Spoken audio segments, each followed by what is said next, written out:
When it comes to college basketball and March Mania, one thing is for sure. Nothing's for sure. Upsets, buzzer beaters, Cinderella's advances, top seeds going home early. It's all gonna happen. Bet the unexpected, every upset, every day with DraftKings Sportsbook. With live betting, exclusive content, promos, and parlays, DraftKings is the ultimate college basketball destination for March.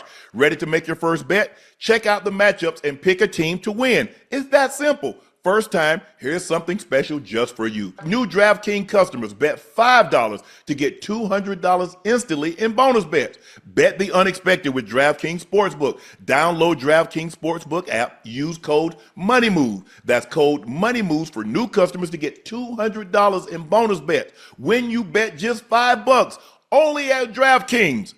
The crowd is yours. All right, listen up, taxpayers. It's time for what you all really tuned in to listen to me for. Financial advice. Tax season, Boost Mobile wants you to turn your tax refund into 6 months of saving. When you buy 6 months on their best unlimited plans, Boost will give you another 6 months for free. That's like 6 times 2 divided by 1, carry the, a really good deal. They told me I should have been a tax accountant. Well, would you trust me with your money? Well, that's great news because I'm not done yet. Visit Boost Mobile store during tax season and enter to win up to $10,000 to double your refund. Or if you're really good at math and money stuff like me, pay off what you still owe. Okay, time to take my financial advisor hat off and put on my lawyer hat. Requires upfront payment, tax and fees extra, terms and exclusion apply. Visit boostmobile.com for full offer terms and sweeps details. And now I get back to my boring old day job. Head over to your nearest Boost Mobile store and make the most out of your tax refund. This episode of Nightcap is brought to you by Cologuard, a non-invasive colon cancer screening test. Currently, colon cancer is the second leading cause of cancer-related deaths in the U.S., and it's on the rise in people under the age of 50. But when caught at early stages, colon cancer is survivable in 90% of the people, so screening and early detections are key to reducing overall colon cancer deaths. And a great one-of-a-kind way to feel more in control of your colon cancer screening is through the Cologuard test, a prescription-based test with none of the prep that's required for a colonoscopy. The Cologuard test is the only FDA-approved, non-invasive option that looks for both altered DNA and blood in your stool, which can indicate the presence of abnormal cells. This test offers convenience and ease of use, and the kit is delivered right to your door. Once you complete the kit, it is returned to the lab and results are available within 2 weeks. Plus, it's affordable. Most insured patients pay $0. And if you do need a colonoscopy, as a follow-up, most insurance plans cover that as well. So if you're 45 or older and at average risk, ask your healthcare provider about screening for colon cancer with the Cologuard test. You can request a Cologuard prescription today at Cologuard.com/podcast. The Cologuard test is intended to screen adults 45 and older at average risk for colorectal cancer. Do not use the Cologuard test if you've had adenomas, have inflammatory bowel disease, or certain hereditary syndromes, or personal or family history of colorectal cancer. The Cologuard test is not a replacement for colonoscopy in high-risk patients. Cologuard test performs in adults aged 45 to 49, it's estimated, and based on a large clinical study of patients 50 and older. False positives and false negatives can occur. Cologuard is available by prescription only.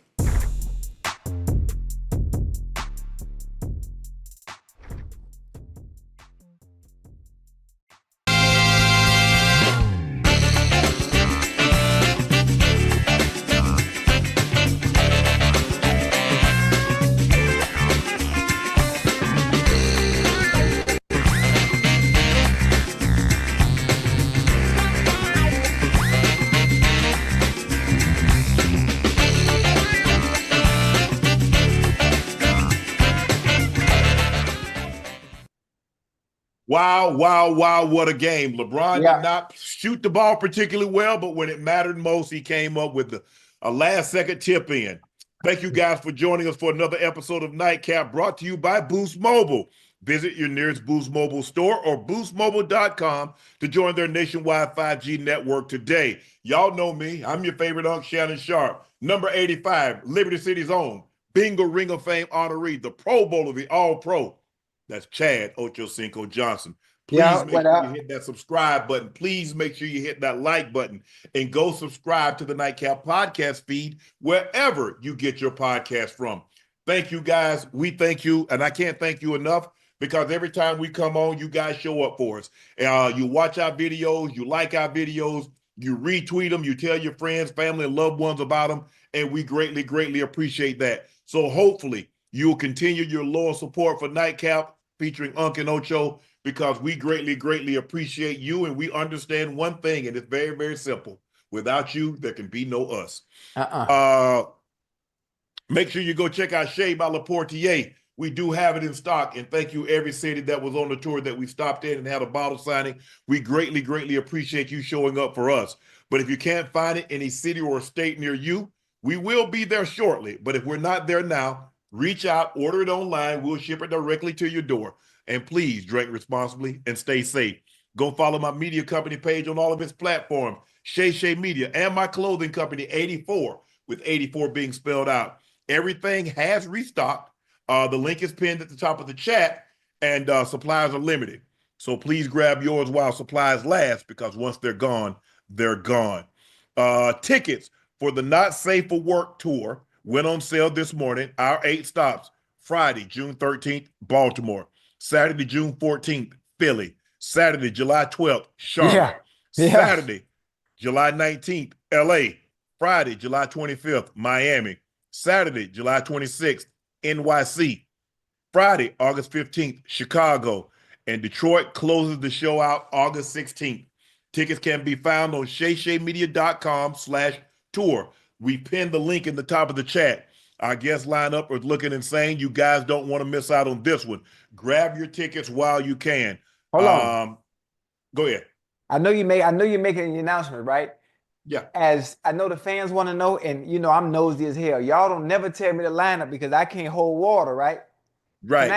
Can I get one guest name for Baltimore? Just one. I just want to get excited. Yes.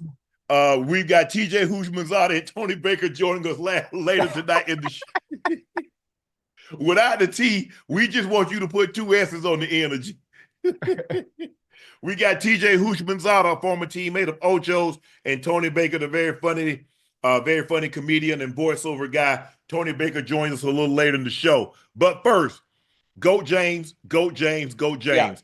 Yeah. He for the first time, he entered the game in the fourth quarter where he hadn't scored a field goal. He had 3 points. If I'm not mistaken, I think he only had 2 points at the half. At the half, yeah.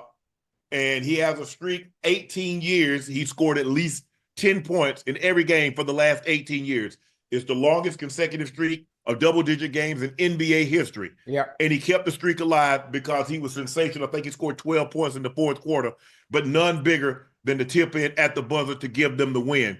The Lakers beat the Pacers 120-119.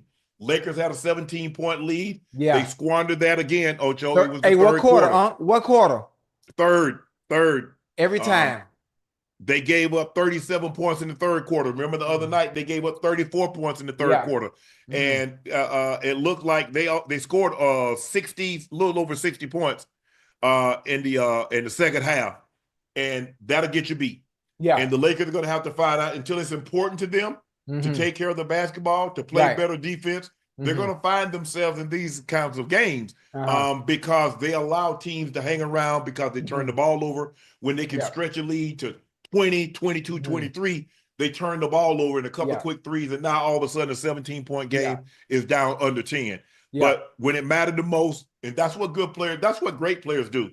They can play bad no matter the sport, Ocho. They can play bad for a particular period of time, but when they absolutely have to have it, they can dig down. Now, a lot of times, you and I both played the game of football. Sometimes when things are not going our way, we'll allow it to creep in our game, creep into our minds, and it'll affect our overall play. Yes, sir. I thought he rebounded the ball extremely well. He had 13 rebounds. He led the Lakers in rebounds. He did a great job of facilitating, considering Luka is the primary ball handler now. Led him in assists with 7. But when he needed it, he dug down, and in the fourth quarter, he got it going. He primarily had the ball in his hand while Luka was on the bench getting his rest to start the fourth. He got his double digits, and then he turned it back over to Luka, and Luka got hot again down the stretch. I think Luka ended up with 34 points. AR Austin Reeves had 24, but it was LeBron at the end of the ball game that got the tip in at the buzzer, because this would have been heartbreaking. This would have been a gut-wrenching loss. If they had lost this game, they would have. Listen, they on the 0-3. They on the 0-3 skid. They're in the 0-3 skid for one. Like you said earlier, they can play in stretches in the game and get a lead, but because of the lack of defense and always being effing beaten transition, being lazy, turning the ball over, they allow teams to come back in. Teams that they should be dominating. Obviously, the game of basketball is about to get it's a game of runs, but still, you're playing the Pacers. I'm not saying the Pacers are horribly sorry, but when it comes to the Lakers, if you're serious about not only making the playoffs or keeping the seed that you're in, this is a game that you're supposed to go in and dominate quarter by quarter. But yet again, in the third quarter, after having the lead they had, they almost squandered that. And then LeBron, they did, because the Pacers ended up taking the lead, Ocho. Yeah, they squandered the lead. The Pacers took the lead. And then Roy, I don't want to butcher his last name. Rui Hachimura. Brother Hachimura, Hakatana, hit the 2 threes towards the end of the game.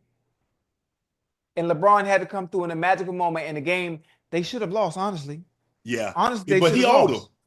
Hey, he owed him that one. LeBron owed him that. He knows. He's in the locker room saying, hey, knowing LeBron, he's probably in the locker room, guys like, hey, that was a big win, but I owe y'all. I owe you. For that first half? For the game. Because I think, he ended up 4-12? Yeah. So he was 3-11 before that tip in, Ocho. So he ends up going 4-12. And he knows 0-7 from the 3. He knows he didn't his overall game. But the thing is about a great player, you find other ways to impact the game. Look at his defensive rebounding. Look at his rebounding. Look at his assists. His assists. Let him in assists. Let him in rebounds. But that's what great players do. They find ways to impact the game, even though he wasn't scoring. A lot of times, a scorer, when he's not scoring, Ocho, he mopes, he pouts, and all of a sudden it impacts other areas of the game. Can you impact the game when you're not doing what you normally do to impact the game? Find other ways to influence the game. Rebound the basketball. Can I facilitate? Can I play defense? Can I draw a charge or things of that nature? And I was very happy to see LeBron and them pull it out. Had a lot going on today. Luka, in the month of March, 31.4 points a game, 8.5 rebounds, 8.6 assists, 43 points. So basically 44% from the 3-point line on 11 attempts per game. He's on pace to be the youngest Laker to average 30 points in a single month since Kobe in 2003. Hey, I like the Lakers chance. I love all the mantras, all the quotes of Lakers in 5, but I honestly think they need one more piece. As great as Hakatana, they can't get it. As great as Hakatana Rui is playing, they need something else. Another score. LeBron has an off night, then Luka gives you what he does tonight. He was kind of off and on, but he still ended up with 34. But I think if they just had one more person to give him just a little bit more. I know Reeves is good. I know Rui can score as well. They just need one more piece of that puzzle. And what they were hoping for, that Alex Len could give them something. Now, I don't know what they've seen from Alex Len since he's been in the league. And you don't like Buddy, man. But no, it's not about like or dislike, Ocho. I mean, I think the chatter would agree. They've watched him at many different stops. I think he's been in Washington. I think he's been with the Suns. He's been different places. He's what he is. He's what he is. I don't care. You take a grizzly bear out of the forest, whether he in Alaska or he's in Canada or he's in, it does not matter. You take him out of that and you put him in a different environment. He's still a grizzly bear. His instincts does not go away. So in other words, if he's sorry over here, what do you expect him to be over there? He'd be that. I mean, it's not like he was good at one point in time, Ocho, and you say, you know what, hopefully he can summon that up again. But he has not been good at any stop. He's tall. Now, coaching is calling his name. It is what it is. And I'm just being factual. There's not anybody else out there that can help him, Ocho. And the problem is that when Jackson Hayes goes to the bench, they're a small team. They don't have another big. LeBron got to go to the 5. LeBron has to go to the 5. Or you bring in Dorian Finney-Smith and he has to play the flat 5. Right. But they're a very, very small team. And that's the problem that you have because you're really not playing Jackson Hayes more than 25 minutes a night. Right. And he's a guy, and the thing that I love, I mean, you love and you hate, is that you don't run plays for Jackson Hayes. He's a lob guy. He gets it off the rim. He gives you second chance opportunities, but he's not a guy that you can run to the bar and say, hey, he's going to put his back to the basket, throw it to a hand, and he's going to do something with it. That's not what he is. That's not who he is. Right. Now, I got a question now. Now, listen, you know, my knowledge of the game of basketball is a little limited. I'm getting better at it, though. Now, listen, if they got to go small, shouldn't the Lakers at times, depending on who it is, be at an advantage when it comes to, you know, playing small and having to transition up and down the court, as opposed to, you know. Yeah, if the other team goes small, but what happens when they got Jokic out there? What do you do then? And that's the problem. Okay, let's just say you play Memphis. Right. Memphis got Zach Edey, who's 7'3". Yeah, even if he's not a real threat, he's just clogging up space. He's not advantageous on offense at all. Or am I wrong? He's gonna give you extra possessions because of rebounding. Okay. And without rebounding, there are no rings without rebounding. Okay. And that's the problem that the Lakers are going to have. Even when LeBron has an off night, you still have AR and Luka that can carry the load. If Luka is struggling, LeBron and AR can carry the load. If AR is struggling, Luka and LeBron can still carry the load. So look, you got 3 guys that can score. AR is giving you like 20 a night. LeBron is giving you 25. Luka is giving you 30. Right. Okay, that's fine. One of those guys struggling, the other guys can take over. Need a little bit better production consistently from the bench. You got some good minutes tonight, but JJ is just going to have to trust Dalton Connect. I think the thing is that he loses his way sometime on the defensive end. And being around JJ, the little bit I had working with him at ESPN, he doesn't like that. Yeah. He likes students of the game. He likes smart guys.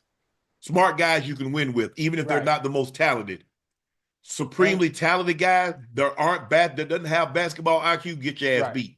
And that frustrates JJ because JJ wasn't the most talented, although he was a great player in college and a really good player in the NBA. He was very smart. Yeah. He knew where he was supposed to be, when he was supposed to be there. Boom. So he could play. Listen, he did all the small things right. Very detailed. Yes. Very disciplined. And when you're not supremely athletic, Ocho, you're not supremely athletic. You're not 6'8", 6'9". You gotta do everything right.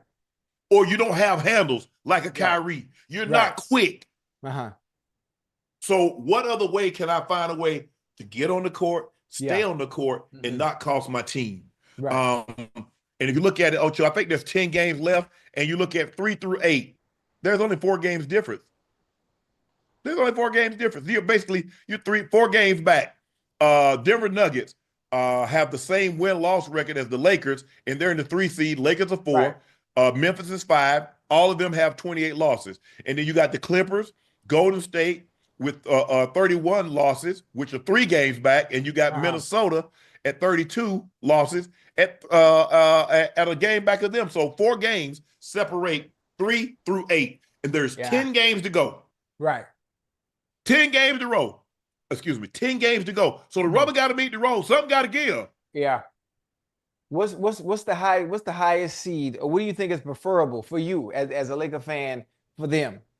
That would I think the thing is that you want to get some. What would be easier for them, best case scenario, to be able to get out of the first round, or at least have a chance getting to the second round? Have home court advantage. So you need to be 1 through 4 to have home court advantage. Okay. They're not going to get the 1 seed because OKC has run away with that. So the 1 seed is already etched in stone. Now, could they get the 2 seed? Yeah, that's a possibility. They got the Rockets on the schedule. They need to close out this road game strong and then go home and close out that home stand strong. I can see them 3 or 4. 3 or 4. So that means if everything remains the same, that means they get Memphis in the first round. Ooh, what you like about that matchup? I love that. Just stay away from OKC. We need to get some rhythm before we see OKC. We need some pressure them out. Ain't no pressure in the first round. They Hold need on. pressure. So you saying Memphis ain't no pressure? No, not for the Lakers. I like that matchup against Memphis. But you know who Memphis got over there? Yeah, Ja. Yeah. Yeah. I give you Ja, give you Luka. Who you taking? Okay. I give you Ja, I give you LeBron. Who you taking? Okay. Okay. All No, right. now they got Jaren Jackson, who's a DPOY candidate, Yeah. who made the All-Star game. Yes, Bane sir. has played well in the absence. Ja is nursing a hamstring or something, but Right. he's been up and down. Now, when he's been in, Yeah. he's Ja. I mean, he's the second Right. pick in the draft. He's been an All-Star, so you know what he can do. Right. I mean, nobody's surprised. I mean, just to actually go to a game and watch him and to watch the way he elevates and the way he can contort his body, he's special. Yeah. He's a guy that, I pay my good money to go see because that's what he is. I base a guy on if I'm paying my money to come see him. I ain't paying my money to come see you. I mean, I don't give a damn how many points you average. You're not interested. Right. Ain't got nothing to do with me. Ja's interested. Yeah. Because he can finish above the rim, got a nice little float game, mid-range shot. He's gotten better at shooting the set three. But he's fun to watch. I like that matchup. Do I think they can beat anybody? Yes. In 7 games? Absolutely. Because Luka and LeBron can both take over a game and give you 40. So those two guys, but the thing is, Ocho, in the playoffs, your 3 best guys need to be really good. 2 of the 3 need to be great. Right. Damn near every single night. Now, if I'm getting 80 points, 60, if I'm getting 65 to 80 points from my big 3, I'm gonna need the other 6 guys, because you're not gonna go that deep. Playoff start, you might go 9. As you go further, you reduce that. But I'm gonna need those other 9 guys. If those 3 guys give me 8, I'm gonna need those other guys to give me 35. Right. And they're gonna have to get a little bit more production from the bench. Gabe Vincent is shooting the ball a little better. Finney Smith is doing a little better, but they got to make a decision. What are we going to do at Dalton Connect? Because he can shoot the 3, but he gets lost. He gets lost on defense, and he gives up easy buckets. And I don't know what something is being lost in translation, Ocho. He's a liability. Well, look, Luke ain't playing no defense. Austin Reeves, bless his heart, ain't playing defense. LeBron can't sit in the chair no more. LeBron is mainly a help side defender. He does use his body really well. Guys try to go around him. He'll body him up because that's a big man to try to move. And so he slows him down like that. But LeBron can't sit in the chair, and no one expects him to, Ocho. He's 40. What guy played defense at 40? Kobe didn't. Jordan didn't. I'm talking about historically great players. Even Pippen that didn't play till he was 40, he couldn't slide those feet like he could when he was in his prime. We understand that because you and I talked about it the other night. The lateral quickness is what you lose as we start to age. Oh, yeah. So with that being said, Ocho, I like the Lakers. I believe they can beat anybody in the Western Conference. Yeah, it'll be a struggle for the OKC. Oh, no, you see that 5. we still winning at 5. So you want to hold up going to the next topic, Ash? Okay. Ocho. Yo. I don't know if it was this morning or it was taped yesterday. I'm thinking it this morning. What happened? LeBron went on the Pat McAfee show. Yeah, I saw that. He had a lot to say today. Yeah, that was out of character of him. I've never seen him in that setting before and actually just talking freely like that. Yeah. So we're gonna get to that in just a second. While we wait for TJ to connect. But the Lakers, I'm looking at the Clippers. I think the thing is, Ocho, you're trying to stay out of 7 through 10 because you don't want to play any more games than you have to. You won't rest. And it won't start until the 7, 8, 9, 10 is determined who to play and who's going to be 7, who's going to be 8 to that determined. So you need rest. LeBron James is 40. He played, 38, 39 minutes tonight? So he's going to need rest. Look, any bumps and bruises, you want to try to get those guys as healthy as you possibly can. Now, the best thing about the playoffs, you don't play back to back. Right. I mean, the first game you play, and then you might have a couple of days off, and then you get into the routine, you play it every other day. Okay, you can live with that. But you Mhm. try to get LeBron's going to need as much rest as he possibly can because he is 40. Here's what it is. And so once they determine who they're going to, if they can secure one of these top 6 seeds, you avoid the play-in. You get an opportunity to get a couple of days of rest. And then, hey, for the marbles, for all the game. Oh, he joined us. T, what's up, T? Housh. You can't hear us? Man, he don't know how to work this thing, man. I need to hit me 50 push-ups real quick. DJ, can you hear us?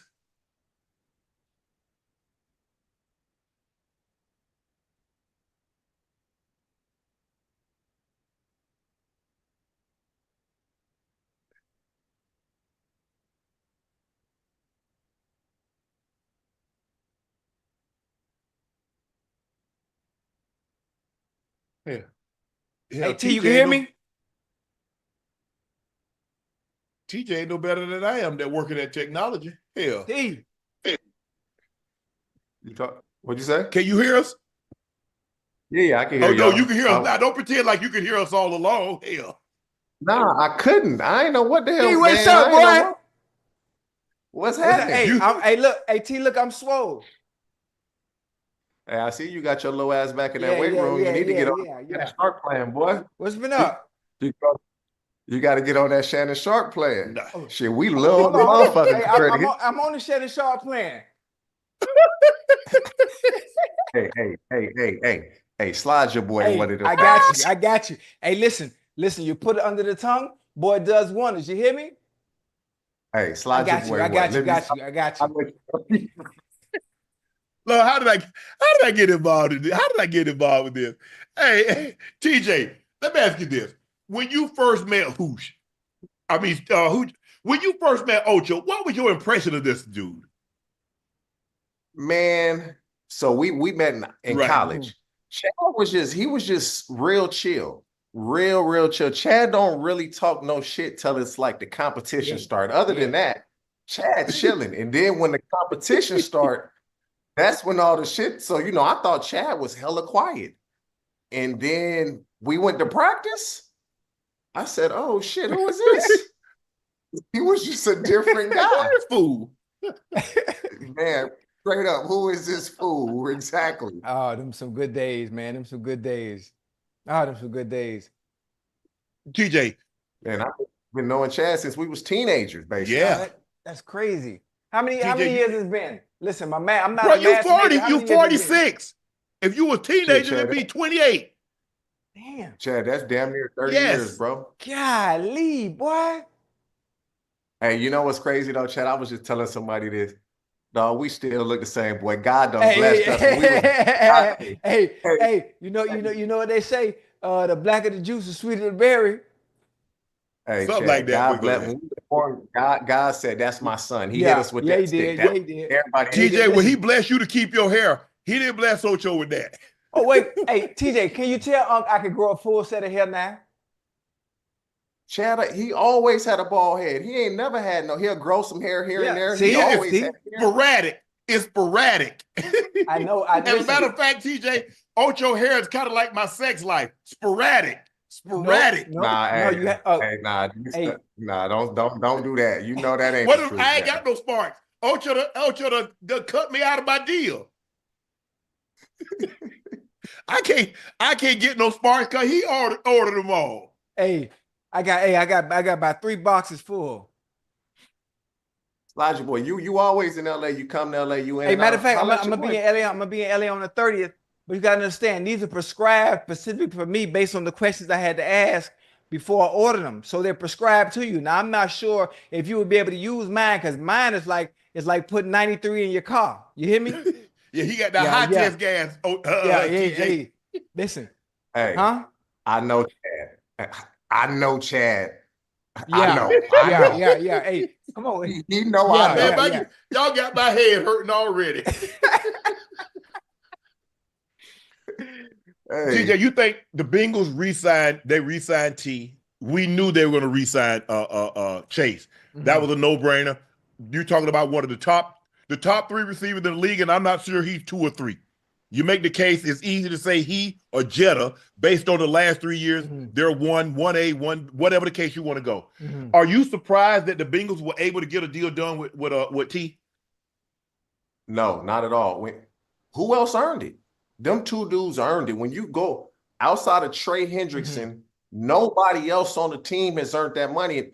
We knew they was gonna pay Jamar. They always gonna pay their best receiver and the quarterback. They always gonna do that. What shocked me, T, when he fired David Mulugheta, he basically told the Bengals, I want to stay in Cincinnati. Right. Well, I fired my agent because I want to stay here. Right. Y'all got to make that happen. He took a pay cut to stay in Cincinnati. He really did. And so, no, it didn't surprise me, but shit, who else earned it? Nobody else on that team earned it outside of Trey Hendrickson. So you got to pay somebody. The Eagles paying everybody. Yeah. The Bengals pay somebody. But T, this is what you got to think about. When you think about the Eagles and what Lurie and Young Bull is over there doing. Harry Roseman. Yeah. But the Roseman, they paying everybody a little bit early. They catching them early, but they not paying top dollar actually for the players that they specific position. But the Bengals, we waiting on the back end. We waiting on the back end and forcing the players to bet on themselves. So they could have had Jamar at what, 35, 36? Yeah. They could have had 2 years ago. 2 years ago, and they know this is the truth because I told them. They could have had T. Higgins 5 years, $100 million. They said that was too much. And I know this because I told them this. But the Eagles, they paying AJ Brown got paid at the top. Devontae Smith didn't get paid at the top. Jalen Hurts got paid at what organization sign a dude to a deal, he ball out and they say, you know what, man? You outplayed your deal. We're gonna give you another deal after 1 year. The way they just did Saquon Barkley, 20 mil. Dude, I'm praying if I'm a rookie coming out that I get drafted to the Eagles the way they right. Yeah, but you got to understand how special Saquon Barkley is. This is just not your average running back. Hell, he was special in New York and they wouldn't pay him. Chad, you know, being special when you under that contract, they ain't trying to give you no more money. I mean, but also, why would they? Look, you got to understand the importance and value that he brought to that team in general. Some of the pressures that he took off Jalen Hurts throughout that season, what he was able to do for them offensively, actually getting them over the hump and getting to that Super Bowl run. So I understand, especially everything he's been through, the storyline in general. That's one of the greatest stories right now. Giants, we're gonna tag you because we don't really value the position anymore. Giants are dumb. They should have got a Super Bowl. The Giants should have got a Super Bowl ring for how dumb they are letting Saquon go to Philly. They should have been given a Super Bowl ring. They dumb. Hey, so listen, knowing the Bengals and understanding what we need, the way we looked last year, how we finished, understanding what we need to do offensively. Obviously, we need to start fast. But on the defensive side of the ball, what do you think we need to do come draft? What do we need most? We got to be able to stop the run. I believe Jenkins is to be his second year. If he anything like his daddy, he gonna be better. So your pops was a hell of a defensive tackle. He's gonna be better. Just his bloodlines and a year of experience. We just gonna have to draft well on defense, man.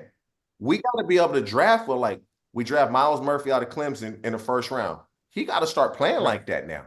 If this going into his third year, he ain't playing like a first round draft. He got to play like that. We need Cam Taylor-Britt to play how he played in 2023. Jay Turner was playing well, then he got hurt. And so they can do it. It's just they cannot miss. We can't miss with draft picks on the defense side of the ball. When you're going to pay the offense, you got to draft and develop on the defensive side of the ball. That's going to be the key. We got to make sure we get 3 starters out of this draft on defense. If you notice, wait, 3 starters that can come in and start right now? Right now. Ooh. Right, your first round pick, your second round pick, and somebody else that just surprised. What do you see from the Eagles? What did they get? Jordan Davis, Jalen Carter, brother Michael, Dijon.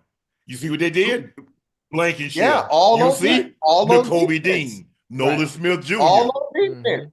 All on defense. Because we're paying all the money. 50 plus million for Hurts. We got 33 million tied up in AJ. We got 28 million tied up in Devontae, and we paid our entire offensive line, Lane Johnson, Dickerson, Mailata.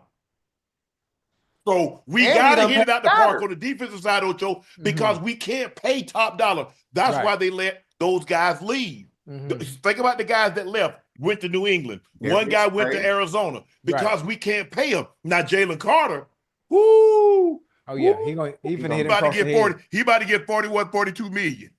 Yeah. Go ahead and give it to it now before you have to pay him 50 million. Yeah. Hey, T, think about how bad our defense was, right? And obviously they paid T, they paid Burrow, we paid Chase. What do you think about Trey Hendrickson? Do we pay Trey Hendrickson market value, or is he going to give him a home team discount? Nope, he not. We pay him market value, Chad, but what's market value? What's market value? He got 36 sacks in the past 2 seasons? He got 35, 17 and a half the last 2 years, 35 sacks. This is what I'll say. I'm a pain, but I'm not making him one of the highest paid defensive players. I'm not doing it. How you not going to do that? Because number one, this is where we call this hustling backwards. I ain't holding out. I'm trying to get money. I'm not going to hold out and lose money. You do that, we hustling backwards now. He not going to hold out. So I'm going to do him a solid. I'd give him, he's supposed to make $17 million, I believe, this year. If the Bengals would be fair, they bump him up to 28 to 30. The 30 would be the max that I would give him if I was the Bengals. We got to understand, he a hell of a player. He had 5 sacks against the Raiders. 5 sacks against the Raiders. And so he showed up big time the last game against the Steelers. With him being 31, you can't give this man a 4-year extension at 35 plus a year. I'd give him 28 to 30 million. I believe the Bengals would do How much are you going to give him guaranteed? How much are you going to give him fully guaranteed? Because that's what I'm looking at. Damn them big ass numbers if they just paper. See, now Shannon, you talking. now Shannon talking like that agent right there. Like, hey. I say about I'm gonna give me 45 guaranteed. 45 million guaranteed. That's about. I don't know if he gonna take that, TJ. Yeah, he ain't taking that, T. No. This is the thing though, because if you look at T. Higgins' contract, if I'm guaranteed 30 in the first year, just say 35 in the first year, 35 in the first year if you trade Hendrickson. And then I give you a $10 million roster bonus in the offseason. I'm not releasing you. Your base salary for that second season is pretty much guaranteed. It's just not part of the fully guaranteed part of the contract. So now if your base salary is somewhere along $15 million, that's $60 million in 2 years you're going to make. And it ain't fully guaranteed, but 15 of it is, as long as you got that $10 million roster bonus, they're not going to give you $10 million in the offseason and release you. They say, did y'all see what they did to Aaron Rodgers? Did y'all see what they did? Y'all see what they did to Russell Wilson? They will release you, even if you got if you got 30 plus. Russell had 36 million guaranteed. They said, "Nah, we good." You know what Russell Wilson did to himself when he was playing? I think TJ, for me, I think he might be content if you fully guarantee the first 2 years at about $60 million, because you said that $30 million level. You're not trying to put him at Nick Bosa, 34 million. You're not trying to put him at Myles Garrett, which is 40 million. So I think 2 years at 60 million, the last 3 years are going to be voidable, but he's going to want something, a big number to make a big splash. But you're going to probably have to give him 60 million fully guaranteed. Hey, this the year, man. We got to do something.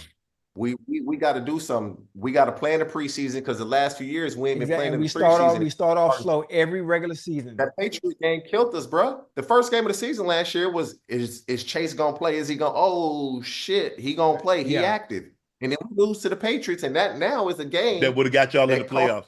But you know what? TJ, we talking about Trey Hendrickson, but we saw Pratt, your outstanding linebacker that led him in tackles. Now you lost Hubbard, who retired. Hendrickson is upset because his contract, Pratt said, y'all ain't got no money for me because y'all just paid Burrow, y'all paid T, y'all paid Chase. Y'all ain't got no money for me, and y'all need to pay Hendrickson. Y'all need to let me go. You can't keep losing these good defensive players, TJ, and think you're gonna win.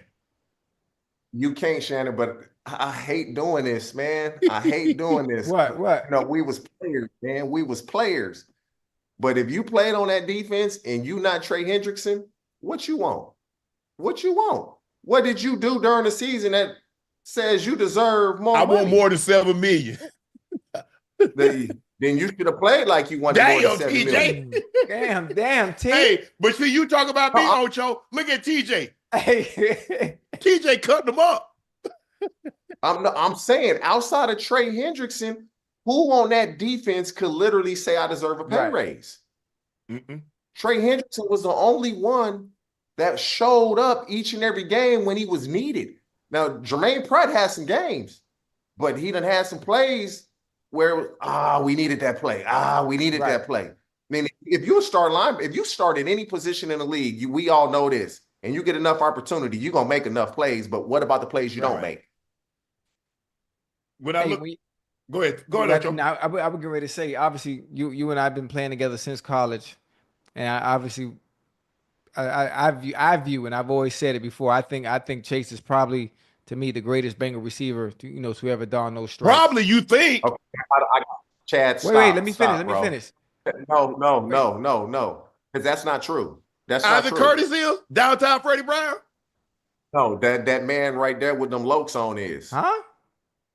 Like I never won a Triple Crown though. Listen, because you had me. Listen though, and Chad know this, Shannon. He know what I'm about to say. Man, Chad's supposed to be in the Hall of Fame, man. They fucking this boy over, man. I put on my own jacket though. No. Chad, you joking. You know I'm serious about this because I tell you this all the time. Chad is the greatest receiver in Bengals history. Now, Jamar Chase is on his way to trying to equal or pass Chad. But where we sit right now, man, Chad is here. Wow. It's Chad. It's AJ Green, it's Isaac Curtis. That's what it is to me. Now, Jamar Chase is on his way to getting there. But come on, Chad, you can't do it to your. You know how I tell you this all the time. Shannon, you in the Hall of Fame. Let me give you my Hall of Fame criteria because for some odd reason, I think my criteria is the best and nobody listens to it. For a period of 5 years, were you a top 5 player at your position? If you got to think about it, you're not a Hall of Fame. I agree. So now you go to 2002, 3, 4, 5, 6, 7, 8. That's 7 years. 7 of those years, Chad was top 3 in the league for 5 of them. He led the AFC 5 years in a row. How this man can't even be a finalist? Like that makes no sense. He was leading the AFC in a year he didn't lead it. I did. So you tell me how he ain't in a hall, how he not even a finalist, but you got dudes that wasn't even top 5 at their position, they getting in. I was the villain. The villain, they never letting the villain in. Nah, listen. But I understood that. Why you think I donned the jacket in the first place? Because I understood the politics that came behind it. I don't like the I don't like the business side of football. Remember we talked about that the other day when I talked about contracts. The reason why I played the game like a little kid, having fun and entertaining. Now the flip side of things. Okay, I know how y'all gonna play me. I chose not to conform. I'm playing the game the way I felt it should be played.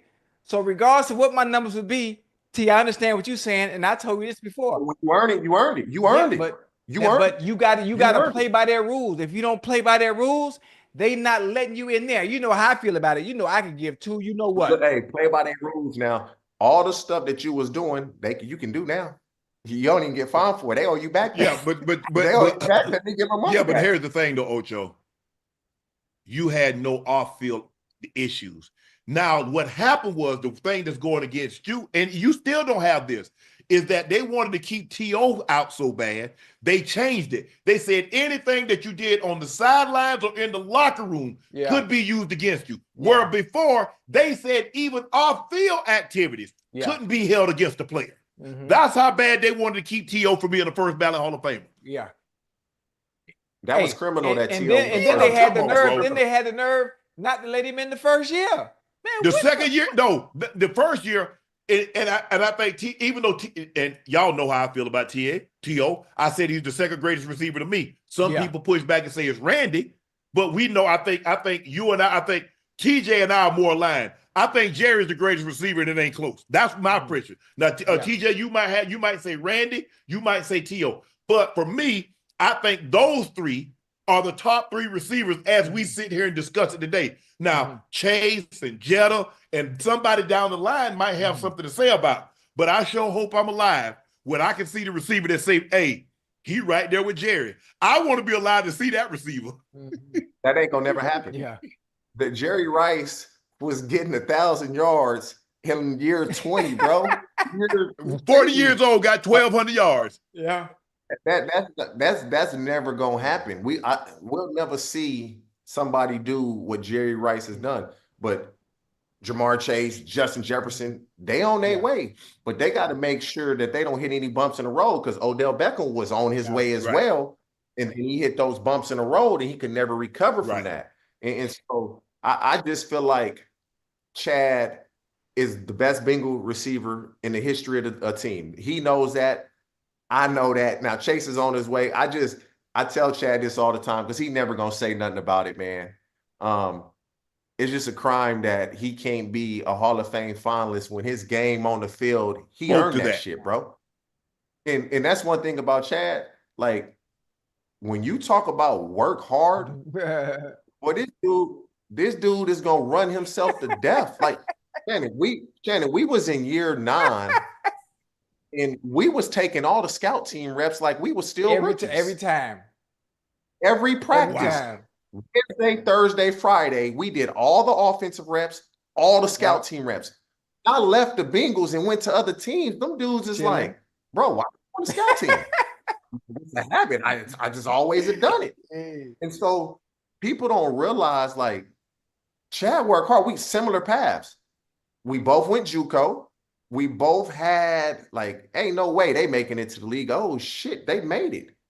And to be successful, I mean, that right there within itself, pat yourself on the back. But yeah, Chad should be in the Hall of Fame, man. Now, any chance I get, I'm going to say that because I know who the best receivers were. And I'm not going to put nobody down, but some of these dudes, they not better than him. And them dudes even know they not better than him. Last season, you stepped up to help out rookie Jermaine Burton. We saw the struggles. A lot of it played out publicly. Ocho say he's gonna try to intervene this year. We got 2 great Bengal receivers that's trying to help the younger generation. Like, bro, there's a professional aspect of it, which is what you do. You're an NFL. That means you're a professional. And then there's a PRO, which is the way you go about handling your business. Yeah. We need to get you to become a pro. You know, with Jermaine, like I was talking to him a lot prior to the season starting, because, you know, he was having problems prior to the season. Right. And Bengals knew that I was close with him, so they was reaching out to me before anything ever became public. Certain games he wasn't even going to be active in. They were letting me know the night before. And so I'm giving Maine a call like, bruh, what's going on? Well, how you doing? I'm going to just see if he going to tell me what's going on before I got to ask him what's going on. And he got all the talent in the world.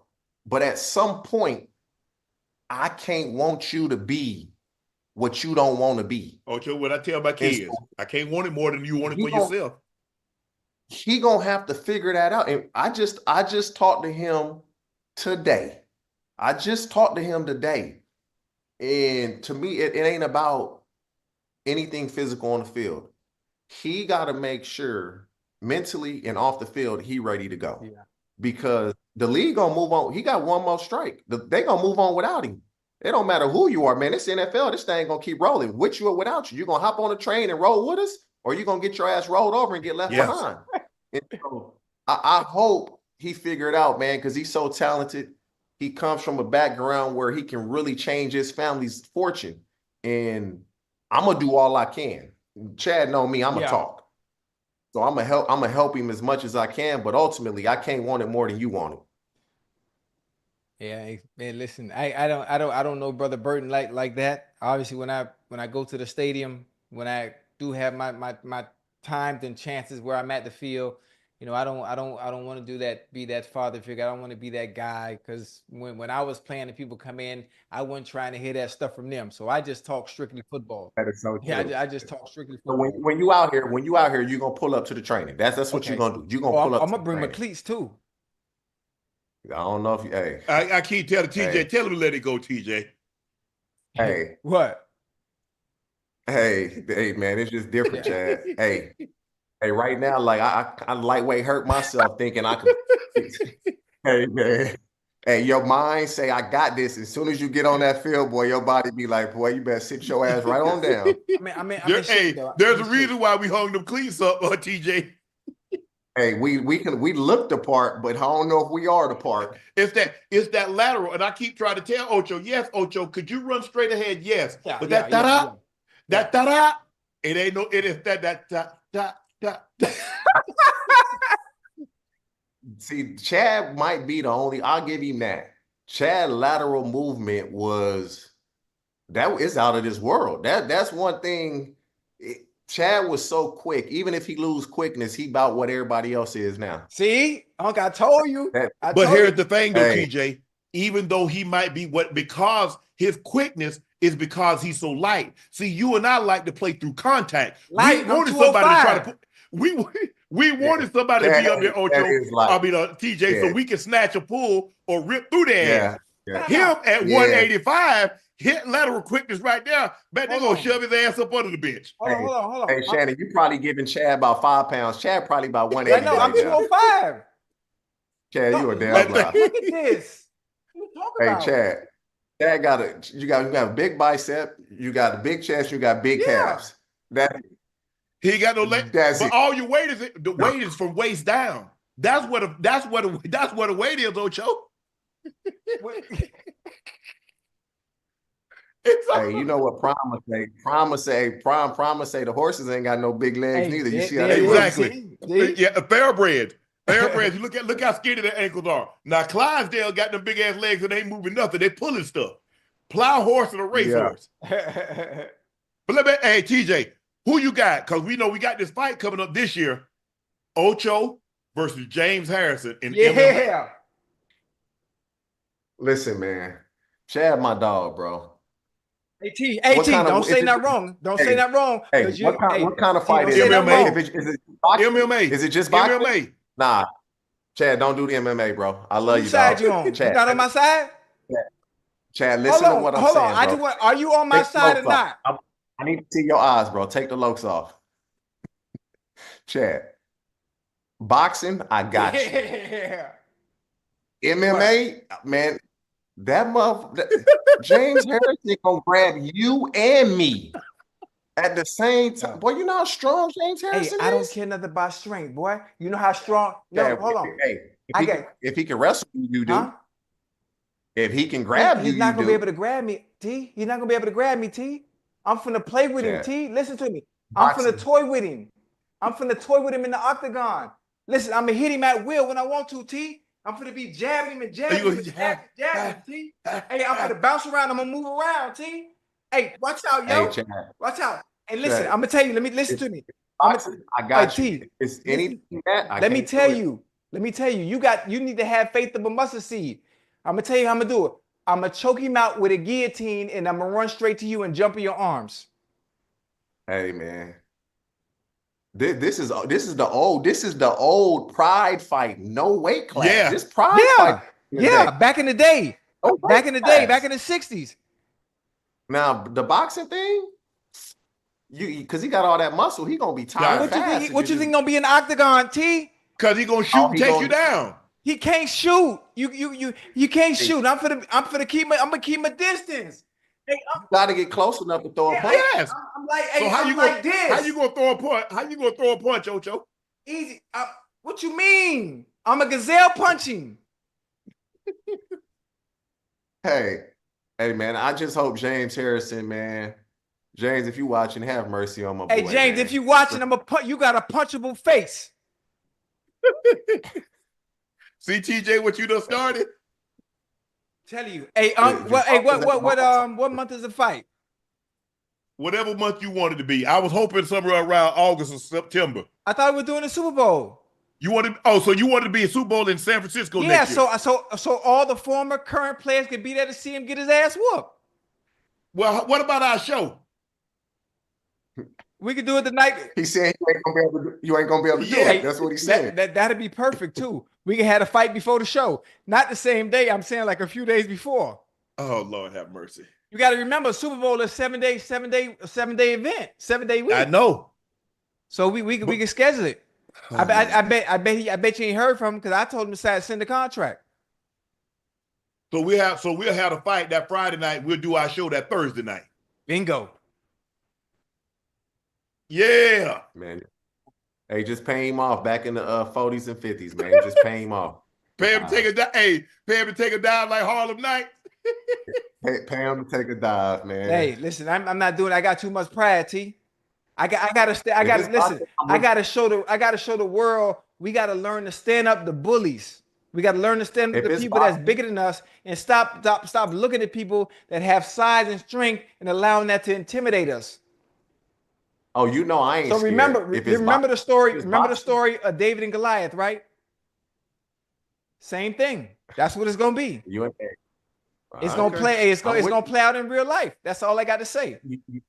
You know I'm with you. I'm advising you. Make sure it's just hands only. Just hey, eat.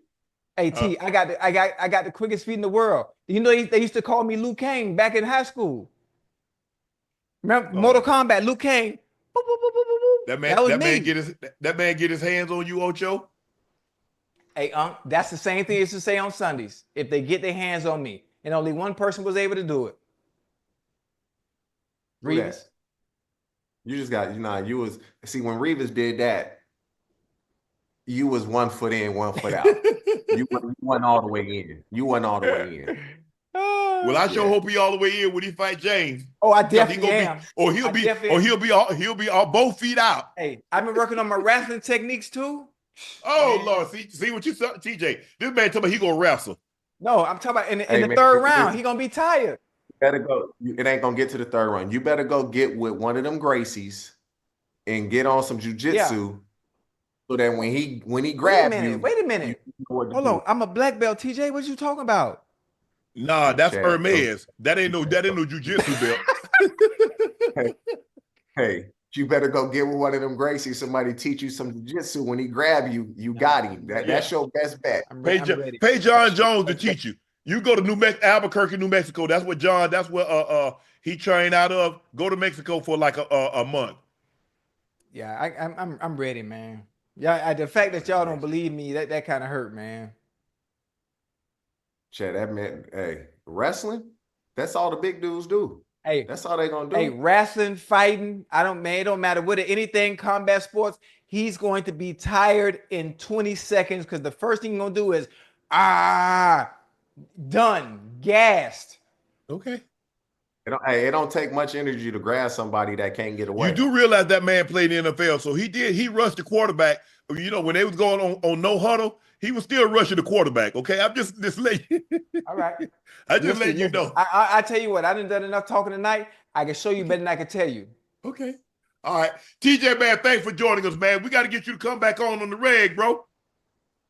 Man, y'all got to holler at your boy. Hey, Boost Mobile, man. Let me get that chirp, man. I see they both got the Boost Mobile in the background. Appreciate that. All the best, TJ. Take care, man. Thanks for joining us tonight. Yo, sure. TJ Houshmandzadeh, former Bengal great, Ocho's teammate in college and in the NFL. Ocho, now, LeBron James went on the Pat McAfee show today, nearly 3 weeks after confronting Stephen A. at a basketball game. Yeah. LeBron broke his silence on the incidents, referring to the fallout as a Taylor Swift tour run for Stephen A. The beef started, over comments Stephen A. made regarding Bronny. I initially wasn't going to say anything. I wasn't going to talk about it. We didn't talk about it. Y'all didn't hear anything from me for about the incident for 3 weeks ago, but now LeBron has went on PMAC, and we have to talk about it now. LeBron said he hasn't been too happy with how Stephen A. has reacted to the situation. He's on a Taylor Swift tour right now. It started off with, I didn't want to address it, but since the video came out, I feel, this is LeBron talking, I need to address it. He completely missed the whole point. The whole point, never would I allow people to talk not allow people to talk about a sport and criticize players about what they do.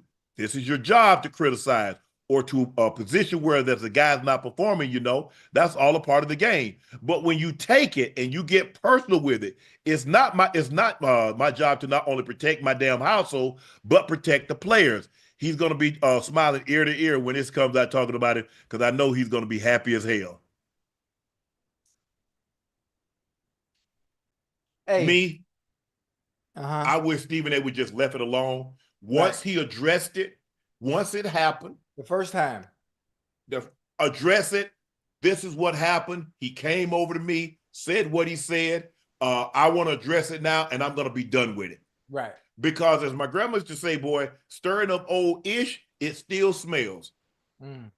So every time Stephen A talks about it, it stirs it up again. Yeah. And look, I see both sides. I see both sides of the equation.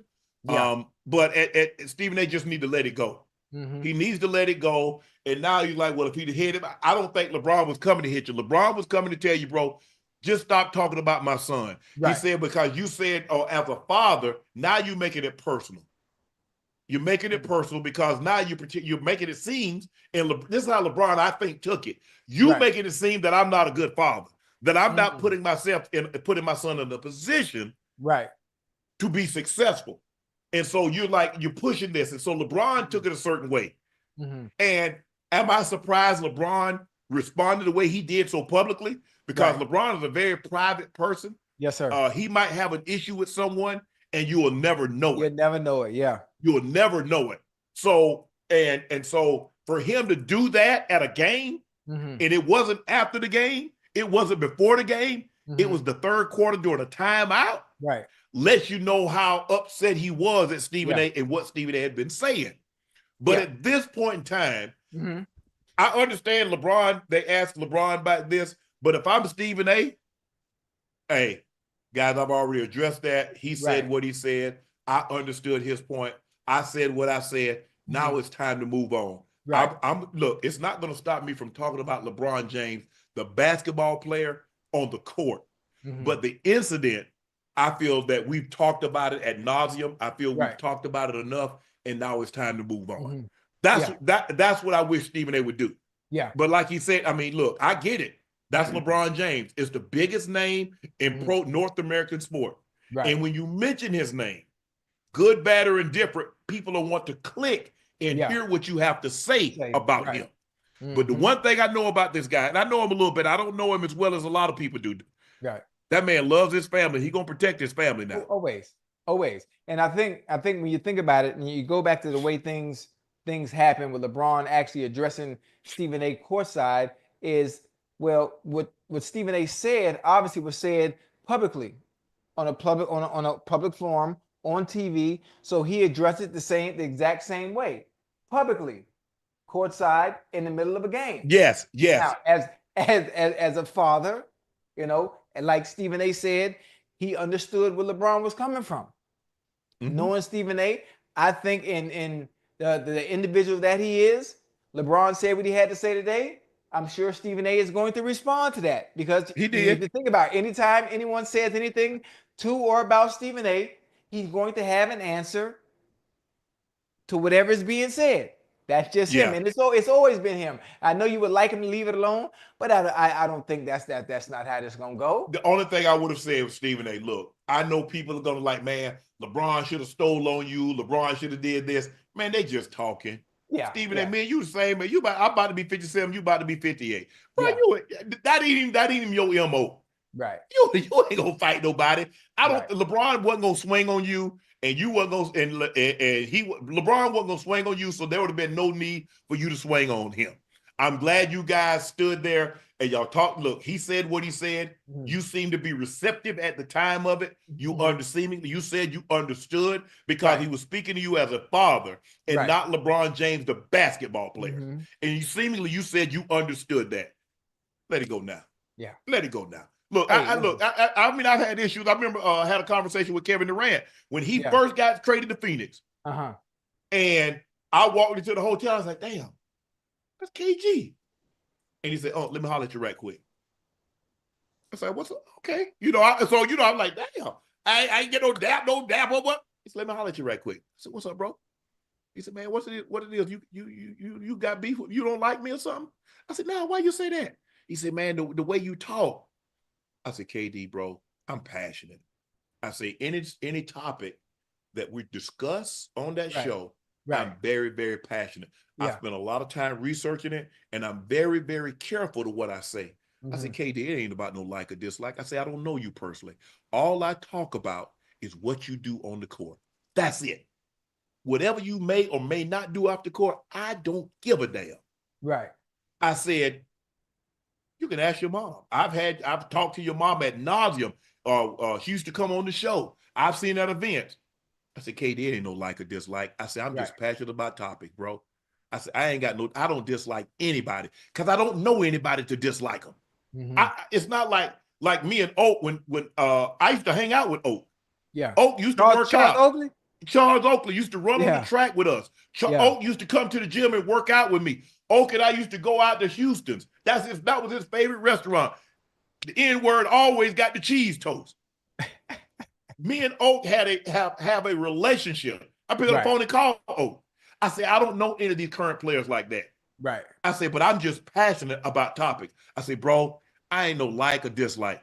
I said, but if I didn't like you, you know it. Right. He said, all right. He said, man, I just, I said, cool, bro. I said, I ain't got no problem with you. I said, anytime. He said, hey, here, give me your phone.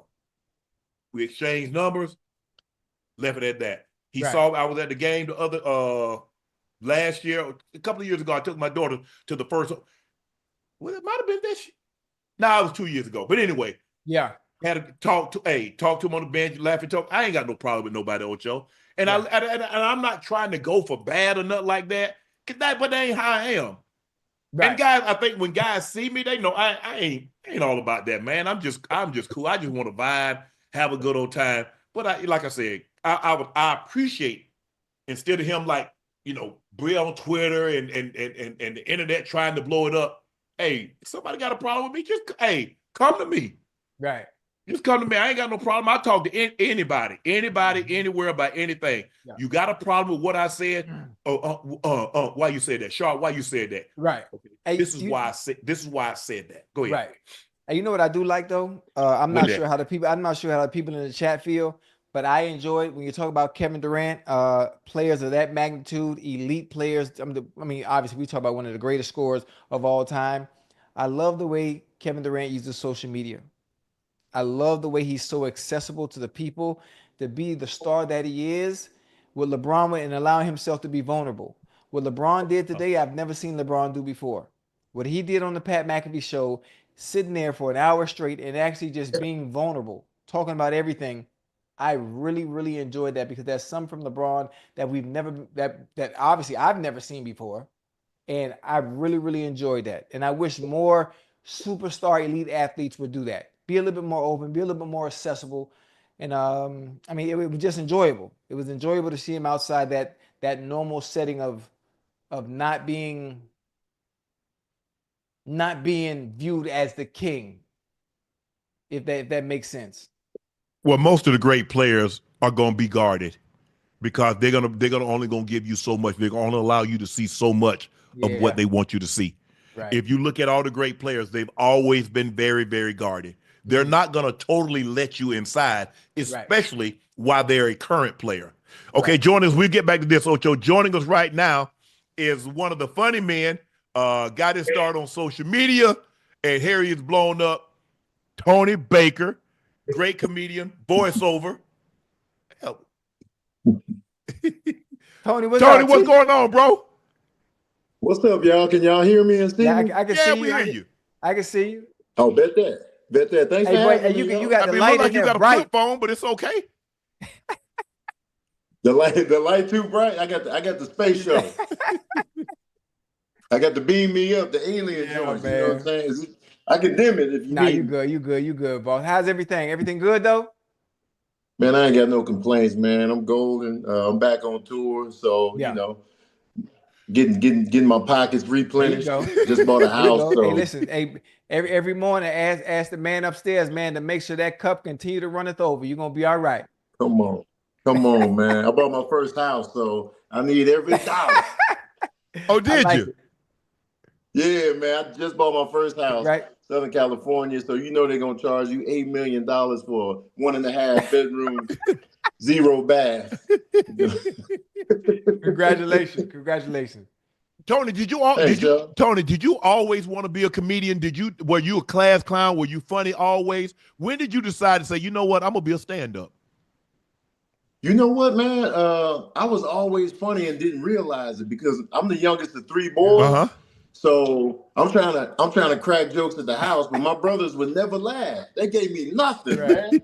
So I would go to school. Thinking I wasn't funny. So I'm making the kids laugh, but it didn't even register because I was like, man, I ain't funny at home though. And then when we young and we teens and we in the girls, you don't want to be funny. You trying to be all smooth and knocked out.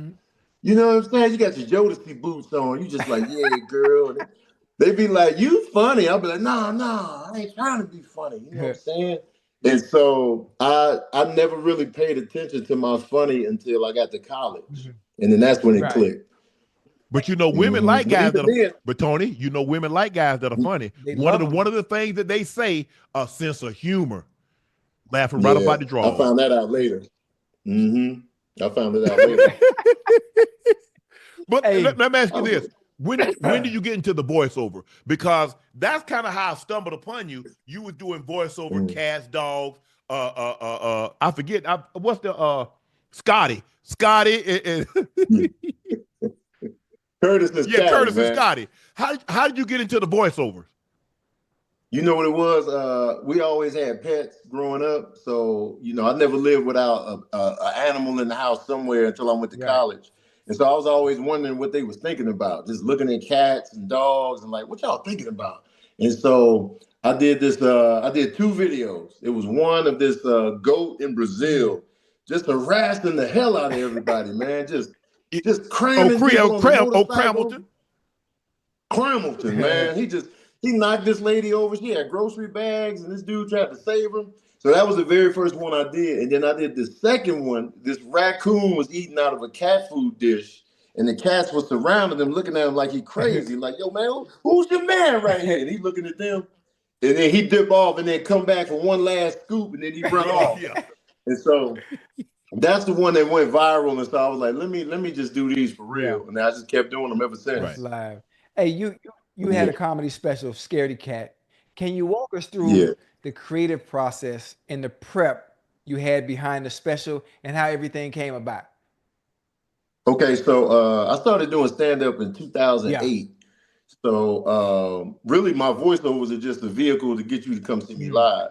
So I've been doing stand-up since then. So, I'm just doing, when I started doing stand-up, I'm doing everything I can get my hands on, man. Every show, every competition, every bringer show, I'm just doing whatever.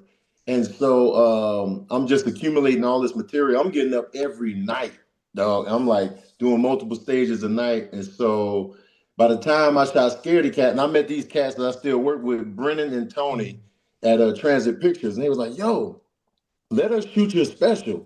And I was like, all right, and so they put it together because they do dynamite work. And so we went to New Mexico State. That's where I went to college.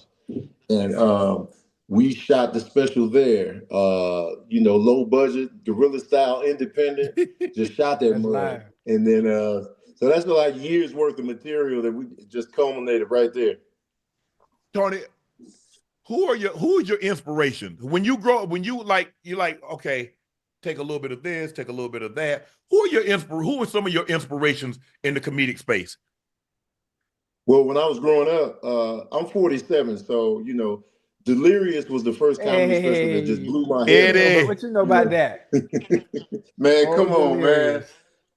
Man. Anybody that knows that was around at that time, that special just blew everybody's head off. And so that's when I first took in a comedy special for real. And then as time went on, I saw Raw, but then I started watching like comedy and I was like, Damon Wayans Sinbad, and Jerry Seinfeld are my three influences with a sprinkle of Bernie Mac. So those are my influences right there. And so I feel like I'm a combination of those three that I mentioned. And because my mom don't like a lot of cussing, so we could watch Sinbad together. Right. You know, that's what I was about to and ask you, because I don't hear a lot of cursing in your comedy. Yeah, I try to keep it PG-13 for the most part. Like I don't want to get too clean because I don't want to get stuck in that box. But you know, so I try to keep it PG-13 so my mom won't cringe up. So, but yeah, Sinbad, Damon Wayans, the way he would just like storytell and do the character act out. Yes. And then the way Seinfeld just details every like little basic human experience that we have, talking about socks for like 15 minutes, talking about toothpaste, talking about cereal. I can do that type of stuff too. So those are my three influences right there. Dope. I don't think people understand how difficult stand-up comedy is. I think they think people are funny. You just stand on stage in front of a crowd and it just works. Not understanding that the material has to hit, you have to engage with the crowd, you have to have stage presence. There's so many factors and variables that go in for a comedian to be able to stand up in front of people, have said material, remember said material, and the delivery to be on point. Yes. So my question is, how different is your approach when it comes to doing stand-up versus the content you put on social media? Or do you just approach both the same way? Well, the way I write is like, I think of a premise, like I'll be at the grocery store tonight. And I'll be like, man, look at this lady right here. And then next time I get on stage, I'll be like, man, I was in Whole Foods, I seen this lady right here. And so I write it in real time like that. I keep the premise in mind. All right, I'm gonna say this. And then I keep doing it the more I go up, and then I edit, add in stuff, and do it like that. And so because like the way my mind works, I'll forget it if I don't like write it down or do it right away. Yep. And so that's my approach to like stand up. My voiceovers and like the content, it be in the moment, man. Like when people used to send me, before I kind of stopped doing voiceovers because Instagram keep pulling them off my page and I don't want to get my page deleted. But people would send me videos all day long. They still do. And so they'd be like, hey man, hey, Tone, man, this. And so I'll look at the video maybe once, twice. And then I'll just think of the whole scenario. I got a voiceover where it's these two cats. There's one outside the window and one inside. Yeah, hey, Curtis. Let me holler at you right quick. Yeah. Because the one outside looked like he been about that life. Yeah. He want Curtis to come outside so he can give him these skibbity facts for real. And so when I'm looking at that, I'm like, oh, I got the conversation right here. So he's like, hey, Curtis, man, why don't you step outside? Let me holler at you real quick. And then he disappeared for a little bit. He fell. Oh, I'm hurt. Oh. Yeah. Help me, man. I fell. Then you come back. Why you ain't help me, Curtis? You told Scotty, you freaking me out. You figure me out, Scotty. You freaking me out. Yeah, man. And I like production value too. So like if I do a voiceover of a giraffe running from a lion, I'll be outside running when I record it. So you get the effect like it's really like that's what's really happening. Yep. Like you can hear me running outside and be like, oh man, that sounds like he really running. So some people appreciate those little nuances. Yeah, that's dope. That's dope. Tony, give me your Mount Rushmore comedians. Okay. I'm gonna give you top 4. Okay, I'm gonna give you 2 of the ones I just named. I'm gonna give you Sinbad. Okay. And this is my personal one. I can give you a comedy Mount Rushmore, or I can give you my personal. Hey, I want yours. Who are your Mount Rushmore comedians? Tony Baker's Mount Rushmore. So, got you. Damian Wayans. I feel like his HBO specials are underrated. We know Damon is a legend. Yeah. But I feel like his comedy specials don't get talked about enough, man. It's crazy. So I'm gonna give you Damian Wayans. I'm gonna give you Sinbad as well. I feel like Sinbad don't get talked about enough to be that funny and that clean and that consistent is crazy. And his crowd work is bananas. Yep. So I got them 2 on there. I'm gonna give you Uh, dang, man. Because I want to throw Eddie on there, but he only got 2 specials. But they was monumental though. Eddie Griffin? Eddie Murphy. Eddie Murphy. Oh, Murphy. Okay. He only got 2 though, so I'm gonna be like, I'm gonna slide him off. Okay. I'm gonna put him on the legendary Mount Rushmore, but since he only got 2, I'm gonna slide him off. And then I want to put George Carlin on there because I love Carlin. That's my boy. George Carlin, man. I could listen to him all day, and the way he breaks stuff down is just. Hey, I have all his specials. All of man, them. that dude was crazy, man. There are very few comedians that you go and see where you have to think. Mm-hmm. He makes you think. He forces you to think. Yep. And then not only thinking, you're gonna walk away having learned some stuff. Yes, He's very socially conscious. Very. Yes. He's very socially conscious. He's gonna talk about things in real life that you're dealing with, and you think like, damn, he put that in perspective. You know who I think one of the greatest storytellers, especially of this generation? Chappelle. Who that? Chappelle. Oh yeah, for sure. Man, that joker. And he can take the way he can diffuse our audience and talk about things that you shouldn't be talking about. And before you know it, his SNL, when he did SNL a couple of years ago, Bake, it might have been the greatest monologue in Saturday Night Live history. Ocho, if you haven't seen it, go back and look at his monologue. Yeah. You know what's dope about Chappelle? The way his comedy transformed. If you go back and look in the Killing Them Softly or his early specials, it was more rapid fire, it was more jokes, but then he developed into like this monumental storyteller where you just like listening, you just like, man, this dude breaking it all the way down to where the jokes sneak up on you.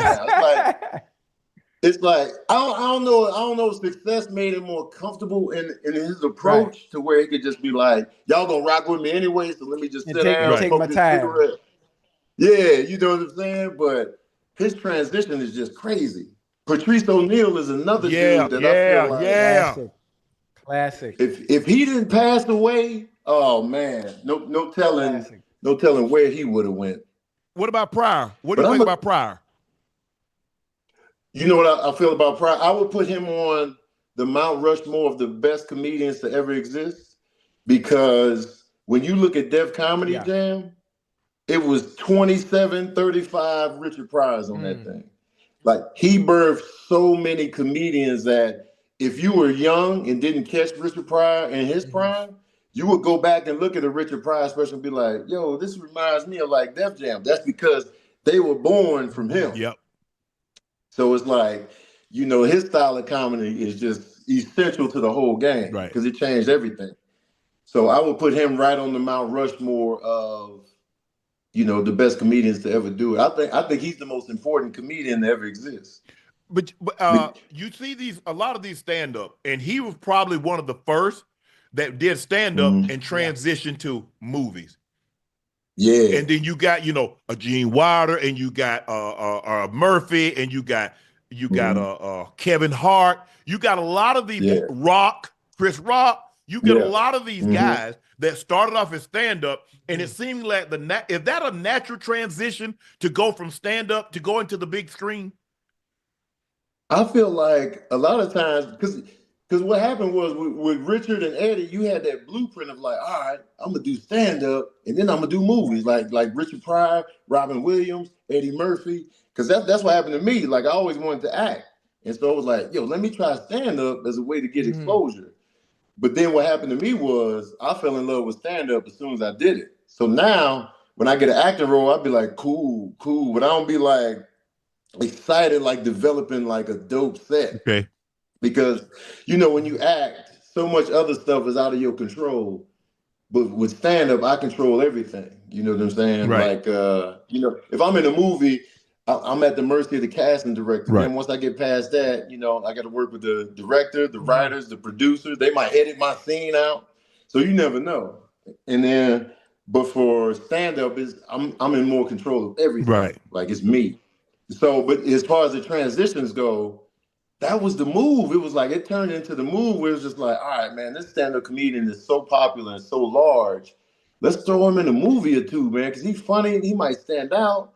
And then the next thing you know, you just got this wave of cats that like started on stage, and then we gonna get them in movies and stuff like that. Now, mind you, everything ain't gonna click. Like when they do get movies, they be tanking, and you only get a few tanks before they be like, all right, man, look out. But if you look at Bernie Mac is the only guy that you watch his mannerisms in the movie. That's just his mannerisms on stage. The way he did Blue. Don't make me raise up. It's gonna be trouble. You know what I'm saying? And you watch him in House Party. You watch him in Friday. His mannerisms on the screen is his mannerisms on stage. He was one of the few guys that when you watch him, you like he doing stand up and he acting. Yes. Yep. He was able to do that transition on his terms. Like, you know, we had already seen him. If you was in the know, you already seen him in like House Party and like these movies before the Real Comedians. Then by the time Real Comedians came out and a lot of people saw him doing stand-up for the first time, they just like, oh my God, that's when he got his TV show and he like got like higher profile gigs like Ocean's 11 and stuff like that. And so it was like, because every time he was in something before, he was still in scenes all the time. Everything he was in, he was still in the show every time. Ooh, I knew you. I knew you. They used to call you Jawbone. They used to call you Jawbone. You know what I'm talking about. Oh, yep. He and Ronaldo Ray. House Party 3, man. I'm telling you, every time he showed up, for him to be able to stand out in life, that movie had a dope ensemble. Jangling. Jangling, you know what I'm saying? But if you and you go back and look at Harlem Nights, when they had the smorgasbord. You had the OGs, you had Red Fox, you had Richard you had Pryor, Eddie, you had Ronaldo Ray. I mean, you had them all in everybody. I don't know, and the same thing is Life. I don't know if we'll ever see another cast like what we had in Life. Not like that. Man, hey, you know what? When you talk about cast, right, and movies that are classics based on the people that were casted, Life or Harlem Night could be on. It don't matter where you watch it or where you catch it on TV. You're gonna stop and watch it. You're gonna stop and watch it. And there's one more movie. You stop and watch it. Absolutely. There's one more movie where it was casted perfectly, and they would never be able to replicate it. They tried, but it was nothing close to it. And that was Coming to America. Coming to America. I knew you were gonna say Coming that, to man. America. Coming to America is like one of the best comedies ever made. Classic. Top to bottom. Right. Top to bottom. You can't replicate it. They tried. I'm not saying they failed, but it wasn't close. They failed. But when you look at Harlem Nights and you get Della Reese and you get that scene with Red Fox and you get Pryor and you get Murphy and you get Arsenio and you get that cast. I think what's the guy you said passed Robin Harris? You get all of those guys. That's the man. That's the cream of the crop, man. I don't know if we'll ever get another. We'll never get. I hate to say never because never is always. Yeah. But I don't know if we're gonna ever get a cast like that again, Tony, with a smorgasbord. We could. Like once we get once we get a Dave Chappelle together, a Kevin Hart together, like the Giants of now, if we can get them in the right project, that's the thing though. Like now we're oversaturated with movies and TV shows and stuff like that. Right. So it's harder for us to get that classic because we're so oversaturated. Right. When Harlem Nights came out, that was a movement, man. I remember I was in Chicago. It was Evergreen Plaza, opening weekend. That movie theater was packed. And when I'm talking about when them jokes was hidden, you couldn't even hear what they said after the jokes. You had to go back and watch it because you missed the jokes because people were still laughing and they was going on. That's how it was with Life. I ended up having to buy the DVD because I couldn't hear anything because everybody laughing in the theater. I'm like, well, damn. And when you go back and listen to it, you realize what you actually missed. And like Ocho said, there are some things like they're classics. Even Friday, when you go back and look at the cast that was in Friday, the OG Friday. Yeah, for real.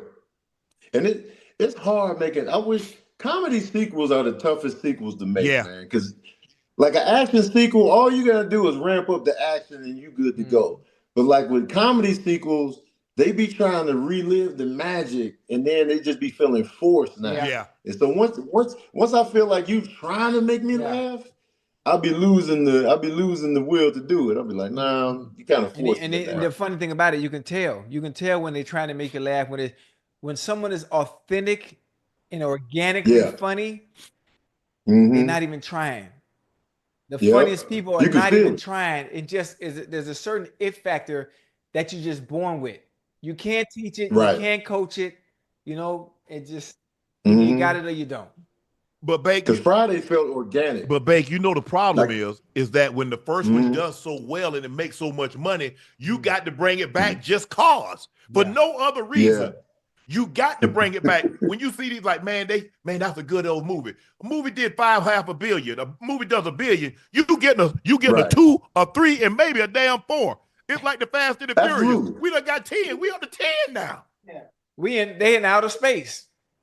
They in outer space. Once Ludacris and Tyrese was sitting in the vehicle outer space, I was like, you know what? Y'all got it. Y'all got it, man. They sitting in the car. In outer space, they racing space shuttles. So I mean, what we going with that? Man, let me ask you this. And so, Babe, what's your favorite city to tour in? Where you like to go? Give me your top 5 cities that you like to go perform.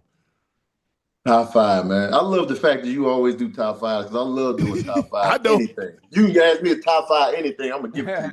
So, this is in any order. This is out of order. So. I'm going off energy. New York. I'm gonna go with this. This is a ringer right here. I don't know how many comedians gonna say this, but Louisville, Kentucky. Damn, that's a good one. Kentucky got fire energy. Dude, that's a good one. Every time I go out there, I'm gonna throw in. I'm gonna give you who got that good energy.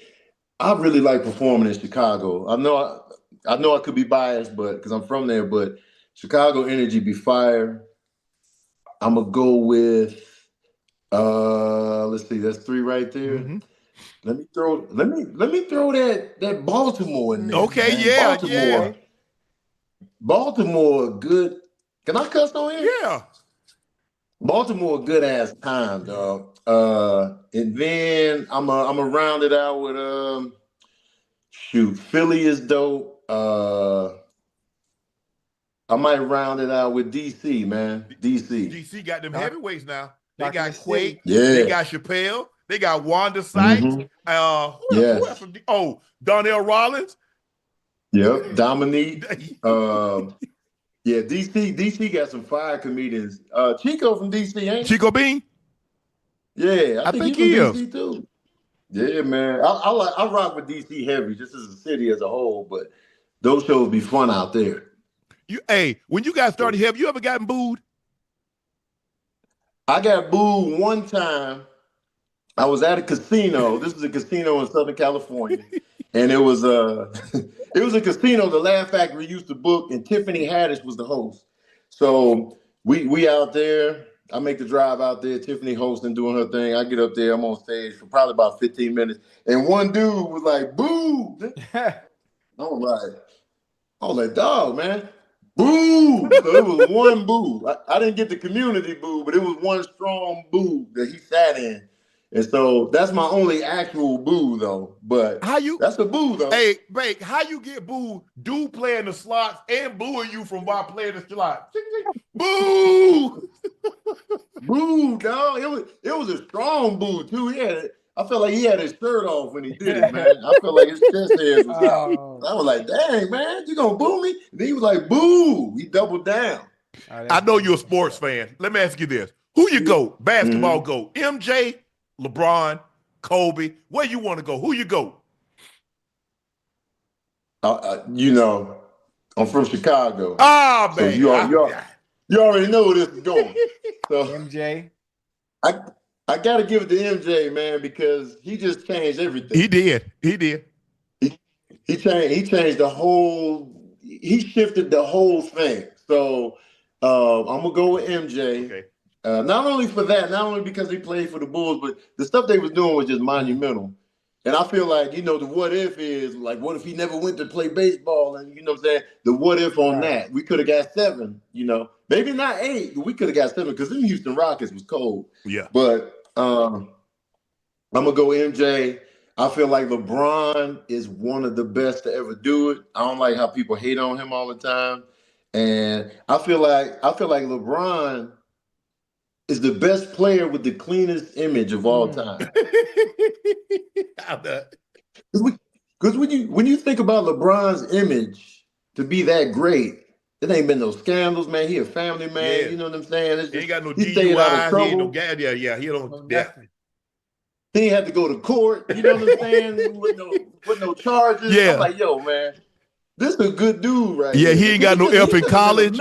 He ain't got no F in college. Man. He ain't got nothing. He didn't even go to college. He could have been a mess in the game, but he was like, nah, man, my family, me, and then I'm gonna be doing stuff on the side. You know what I'm saying? I'm gonna be good with my money.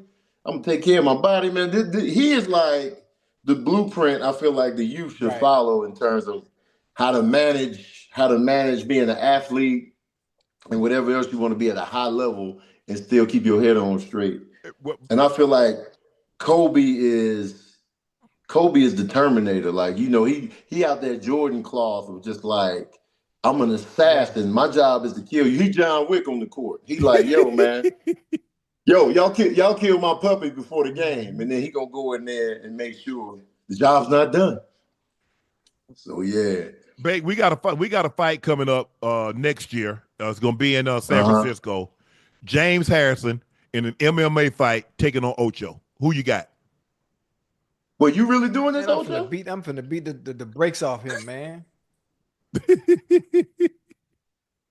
like Ocho been waiting to fight somebody for a long time, man. He has. Listen, hey Tony, I just want to show my skill set, man. I want to show my skills. I want to show all the work I've been doing behind the scenes. Everybody sees me as a jokester. They see the entertainment. They see the laughs and the hee ha ha ha. But there's another side that nobody gets to see. And I'm waiting to preview that, on whatever night we do have this bout. And I need people of smaller size and stature to understand you don't have to be scared. The bigger they are, the harder they fall. And at times, if you stand up to those that you think are intimidating, you will see that. Yeah. Hey, anybody can get knocked out, man. Anybody can get it. Thank you. You know what I'm saying? Thank you. What's your record off the court? Out the ring, what's your record? Right now, in the ring, 1-0. On the street, 5-2. Okay. Yeah, I respect that. I lost twice. I ain't gonna sit here and lie. I lost twice. I respect it. Now, let me ask you this: did you lose the first 2 and then come back with the 5 straight, or was the 2 losses in the mix of the 5 in the second? I lost the first one, and I went on like a winning streak. And then I got caught on the back end. Yeah. On the back end, so your last street fight was an L. Oh man, you had to go to sleep on that L looking at the ceiling fan. Like, it's all good. I'm gonna redeem myself. I'm gonna redeem myself though. Oh, you gonna take it out on Jay? You gonna take it out on Debo? Yeah, you can't listen. You can't win them all. I don't care who you are. Nah, that's real. If you fight enough, you go get you. Now eventually they'll get you. They'll get you. Hey, they gonna get you. Ocho, that's why I quit while I was ahead. I like 3-0. I'm good.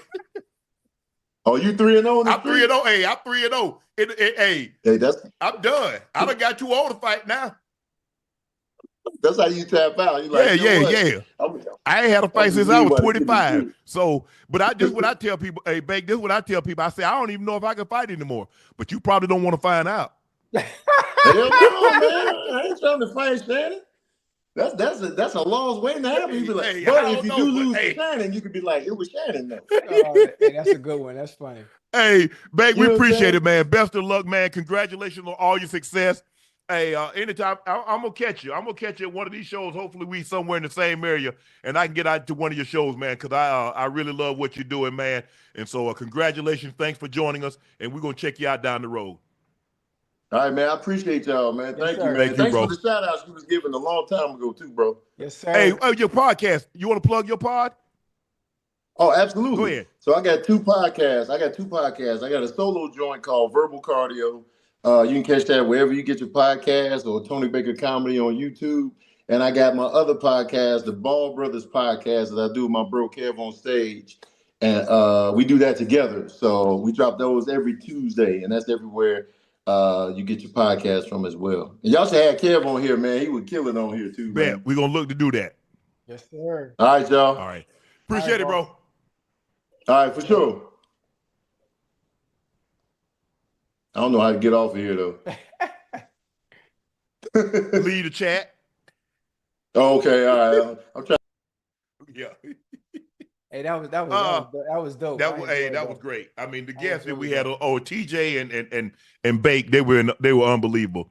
But back to this LeBron and Pat McAfee. Like you said, Ocho, we're not used to seeing LeBron James sit down for an extended period of time. Normally, like when he's in the finals or he's in the playoffs, he would sit down. That's like 10 minutes. And it's always basketball related too, Unc. It's always basketball related. He's literally talking about other stuff going on in life. He's being vulnerable, letting people in, something he's never ever done before. Players like that, of his magnitude, of his status, that allows the world and the public to see what he wants you to actually sit down for a change. I guarantee you, if they were to do the numbers on how many people watch that Pat McAfee show, I bet it's astronomical, crazy, because it's something he's never done. Right. And and to see, like you said, to see him, but that just lets you know that for me, looking at him, considering that he had ever done anything like this before, and to think about how many people have criticized him. Yeah. And he's never ever done it before. So that lets you know he had gotten to a place that he's like, I've had it up to here. Yeah. And I don't know if he knew, I don't think he knew Stephen A was going to come to the game, but he had it in his mind. If he ever saw Stephen A, he was going to step to him. But he got Stephen A number. You got to text or call him. If there was an issue, you got to text or call him. They communicate with each other. Obviously, they have some sort of relationship. No, they don't. You don't think so? No. Okay. Well, my bad. No. But like you said, I mean. Oh, you mean no, they don't now, as opposed to no, before. I don't think they've ever had a relationship where they pick up the phone and they talk to each other like that. Oh, well, I don't think they've ever had that type of relationship. Do I think they've been cordial to each other? Yes. I remember, I think I saw something on an old clip, maybe it was YouTube, where Stephen A actually sat down and he interviewed LeBron. Right. But I don't think they're in a situation where they like pick up the phone, they have each other, they can call each other like that. I don't know if any LeBron is maybe teammates. And it could. I could be wrong. I could be wrong. I could be totally wrong. But I don't know if LeBron has his number or he has LeBron's number. LeBron is, very, very, very. LeBron rock with who he rock with, and I think once you get to this level, if you haven't developed a friend by now, LeBron James ain't letting you in his circle. Right. It's really that simple. So he got his friends. Rich is his agent. Maverick is his chief of staff. Mav is one of his business partners. I'm trying to think who else he Chris Paul. He's very close to Chris Paul. I think he's the grand godfather to run a CP3. That I think is vice versa, the same thing with CP. Right. But other than that, I don't think LeBron has a whole lot of what we call. Mm-hmm. I look at those guys like I look at Bucket and Burns. Right. He ain't got a whole lot of Bucket and Burns in his life. Mm-hmm. You ain't got a whole lot of, TJ, your boy, you rock with TJ, T.O. You ain't got a whole lot of them. Yeah, nah. And I look at LeBron, and I think LeBron is kind of like that. But hopefully, everybody's made their point. Yeah. LeBron was upset what he said. Stephen A said what I was trying to say. Sometimes things get lost in translation. It is what it is. But at the end of the day, I think we've got a lot of juice. I think both have kind of squeezed that orange, Ocho. Yeah. And got a lot of juice out of it. And then LeBron took a aim at Wendy. Brian Windhorst said, this guy says he's my best effing friend. These guys are just weird. I don't know if Wendy's ever said. I think Wendy went to the same school he went to, Ocho. I don't think. Wendy. I've never heard. Now I could be wrong, guys. Hell, I was on Undisputed for 7 years. Right. I didn't hear everything Wendy said.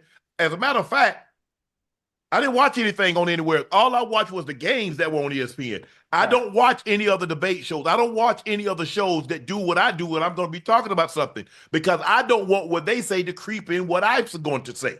So I don't watch it. So Wendy, Chad, if he said that he was LeBron's best friend, I apologize. But I don't recall.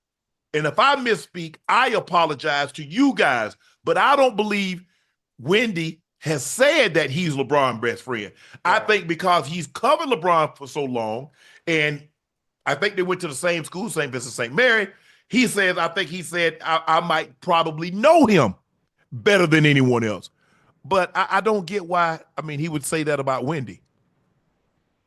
Man, you never know. I think like I said, LeBron is fed up. He's on, I'm not saying he's on the way out the door, but he's on the tail end of everything. And now he's opening up a little bit more, doing things out of character that he normally wouldn't do, which is giving the people what they want, letting us in, giving us a glimpse of what's inside the world and mind of LeBron King James. And I enjoyed it. I enjoyed it. I hope he does more of it. I hope other athletes do more of it. You know what? I wish LeBron was like Jeff Teague. Have you ever sat and listened to Jeff Teague tell stories? Yeah. LeBron it would be an honor for him to take a page out of Jeff Teague's book and be that vulnerable and open, and just give us the stories. I would love that. Yeah. LeBron talked about his relationship with MJ. While he still has immense respect for Jordan, the pair don't talk much these days. I think that would change when he retires from NBA, saying Jordan's intense competitive spirit is why the two don't talk much now. We all know MJ. Even if you don't know him personally, he's one of the most ruthless competitors there is. And until I'm done and he doesn't have to look at me run up and down that court wearing the 23 every time my name is mentioned, it's mentioned with his. He's like, I don't want to effing talk to you. Do you agree, Ocho? I mean, that's dope. That's dope. Listen, that's the competitive nature in MJ. I think it's understandable, especially when it comes to him. I think he's not closed off, but MJ and Kobe are alike in a sense. MJ and Kobe are alike in a sense. I think their relationship will be much better and a lot closer once LeBron is done playing. Yeah. They go play golf together, smoke cigars, have a little wine, whatever it is that they do. But right now, while LeBron is actively playing, I don't think him and MJ, just outside of playing the game of basketball and being successful businessmen, there's not much for them to talk about right now. The only friend I know Jordan got is Oak. I mean, Oak is his guy. Now, I've been around Jordan a little bit, and he is ultra competitive. Yeah. First thing hey, you want to play cards? No, I don't want to play cards. Because, Jordan games, you got to come there with at least 100 grand, 200 grand in cash. Oh, yeah, he don't play. He do not play. Yeah, I was like, no. I said, bro, you're not finna have me living on the streets. I love my house. It ain't yours, but I ain't trying to keep up with you. No, I don't play no $5,000, no $50,000 a hand. Hell no. Woo. No, bro. Guess what? As long as they make shoes with that logo, you got money coming in. I ain't in the NFL no more. I ain't got no more money coming in. I was 35 then. I can draw my pension at 62. So I got another 5 years before I can get that Ocho before I take a penalty. Hell no, I ain't gambling with you. As a matter of fact, I'm mad you asked me that. You know damn well I ain't got no money. No, I'm gonna let you in Oak, because I think they play guts. It's kind of like Boo Ray. Right. You ever play Boo Ray? No, sir. No, sir. Or In Between. But hell nah. He also, LeBron talked about Giannis on PMAC. You trying to tell me Giannis wouldn't be able to play in the NBA games in the 70s? Giannis would have had 250 points in a game in the 70s. But let me ask you, see, you're transporting Giannis today back then. Right. Do y'all really know what they did? Did y'all see those fights? How many people got to go down the lane? See, the stuff that they call a foul now, that wasn't no foul. Right. There was nobody getting suspended for slapping the ish out of somebody. Right. There was no, what did Karl Malone put 44 stitches in Isaiah's head? You still think you want to come down the lane? Yeah. Do y'all remember the finals in '84 when Larry Bird, who was that? Kevin McHale snatched Kurt Rambis' ass out the sky? Yeah. And it wasn't a flagrant, it wasn't nothing. If nobody was suspended, you can't take the modern play because, Ocho, you talk about technology and you talk about the modernization. Yes, if you transport Giannis today and put him back then looking now, yes. Yeah. What player couldn't? What player, if I take you today, you know what you know and the technology that you've been able to develop and put you back in the 70s. Man, Ocho was killing. Yes. Yeah. Yeah. Modernization. That's unfair. Yeah. I think from LeBron. It's just like it's unfair. One more thing, Ocho. Just like it's unfair to say, oh, man, if Jordan played today, he averaged 50. How about this? Let's leave everybody in the era in which they played. Giannis plays in the 2010s and 2020s. LeBron has been in the 2000s, the 2010s, and now the 2020s. Let's leave everybody that because it's unfair. Yeah, it's unfair. Look, I get it, and it's a conversation, but come on, because we're not being fair to the guys that played in that era. That was great, right? Because it's almost like if you talk about these guys like you're trying to minimize them, and I get mad at the old guys for trying to minimize the current players. Guys, you were great. Nobody's trying to rob you of that. You were great. These guys are great. The guys in the 60s, that were great. The guys in the 70s were great. Guys in the 80s. Right. But it's unfair, Ocho. Yeah. I mean, listen, I understand what LeBron was saying. Obviously, he is exaggerated a little bit. But if you look at the players from back then, I know, just being honest, from a technical standpoint, from a physical standpoint, I know what they did in between the lane and being physical and, slapping and punching and all that. But you're thinking about Giannis today, oh my goodness, the athletic ability. It's called technology, Ocho. You got an opportunity to work on things. Right. Guys didn't have modern medicine. They didn't have technology. Think about when you ruptured Achilles. You were done. You tore a knee. You were done. You had that big ass bulky knee brace, that big Dunjoy on. It's different now. We got modern medicine. We know how to eat. We know how to train. We have personal trainers and physio. Those guys in the 60s and 70s and 80s didn't have the money to have all of this stuff. Right. LeBron, when you're making $50 million in basketball and another $75-80 million off the court, you can have a chef that prepares every meal to your specifications. Right. You can have a physio. You can have a Mike Macias as Jordan had Tim Grover. Tim and I, we text a lot now. But it's different. It's not fair that you try to compare this era to that era or that era to this era. You're right. You're right. Oh boy. Damian Lillard was diagnosed with blood clots in his right calf. He's the third player this year to have blood clot issues.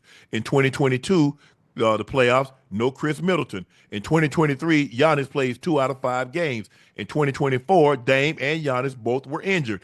Dame is out indefinitely. Should the Bucks be thankful that Giannis had all-time finals run in 2021? Because it seems like ever since then, at some point in time, a key player has been injured. Chris Middleton was injured. Then there was a couple of years that Giannis was injured, and then you had Giannis and Dame both injured, and now Dame is injured. And the Bucks are not going anywhere with just Giannis. First of all, he's not going to be able to Cavs without him, and he's not going to be able to beat. He's not going to be able to beat the Celtics. He wasn't going to probably be able to beat the Celtics with Dame. With Dame, Let alone with it without. Hell, I'm not so sure they can beat the Knicks without Dame. The days of one guy dominating a series and winning the whole that's over. Yeah, you forget all about that. Yeah, I mean it's unfortunate. It's unfortunate. Obviously, it's very very serious. When Wembanyama has something similar to this, if I'm not mistaken. I don't know if the diagnosis is exactly the same, but obviously it's a blood clot. I'm glad they were able to catch it. It sucks. It sucks for the Bucks. It sucks for the organization, and it most definitely sucks for Damian Lillard and his family. I'm hoping a speedy recovery for him, especially something like this is very very serious, especially when it comes to. Oh yeah, you're on blood thinners, and you probably he'll be on blood thinners the rest of his life. Man, yeah, that sucks, man. I hope he gets better fast, man. Ocho, you're gonna be upset. Who? According to Full Rules report sent to the NFL teams this week, this is now a 15-yard penalty. What? Is being considered a violent gesture. So every time you know how to CD and all the guys like to. What are we? You know what? I'm not even going to upset myself. I'm not even going to upset myself because whatever the competition committee, whoever's responsible for this and making the rules, still, they all about control. Taking away the NFL stands for no fun league. And they continue to strike and continue to find ways to take fun away from the game and allow players not to be them individual selves. But, you know, attendance was down, right? If I'm not mistaken. But y'all go ahead and do it your way. Hey, Ocho, they give me $60 million, I'll go out there in a tuxedo. I mean, Ocho, you think about that money. Yeah. Ocho, you made good money. Ocho, them jokers making 6-7 times what you made. Oh, yeah.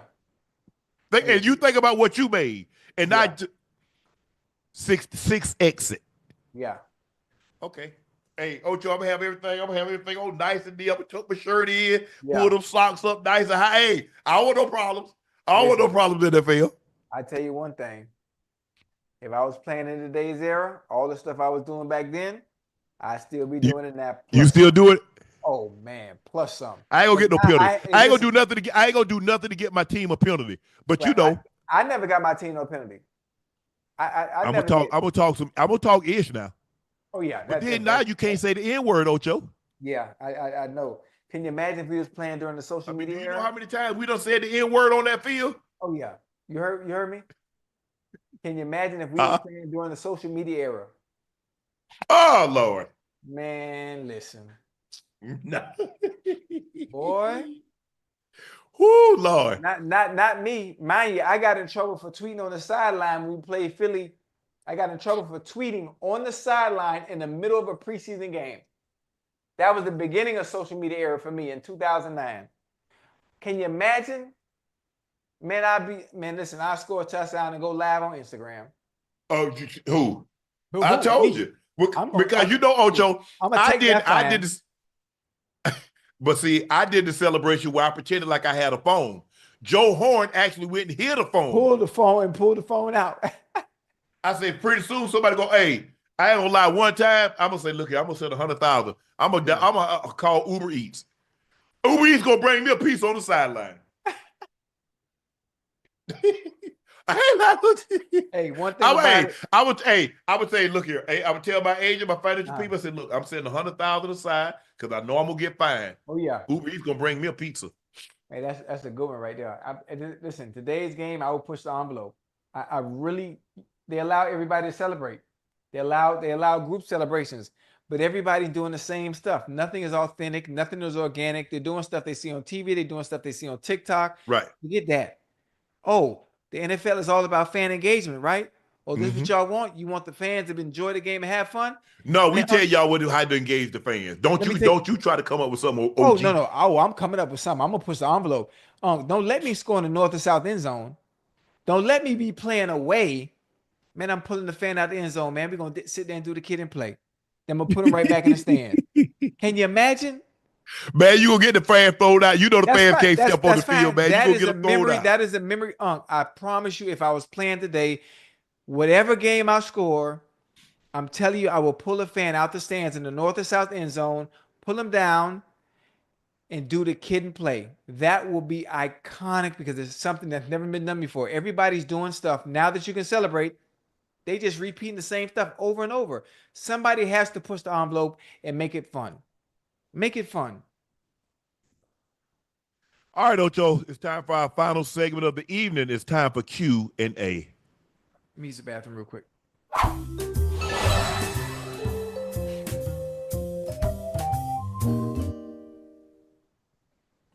Weak bladder ass. Matthew Testify ask, is it still the Lakers in 5 though? Yeah. We ain't running. We ain't ducking no smoke. We got something for the Bulls too. We gonna pay the Bulls back. I think that's Friday night. Is it Friday night?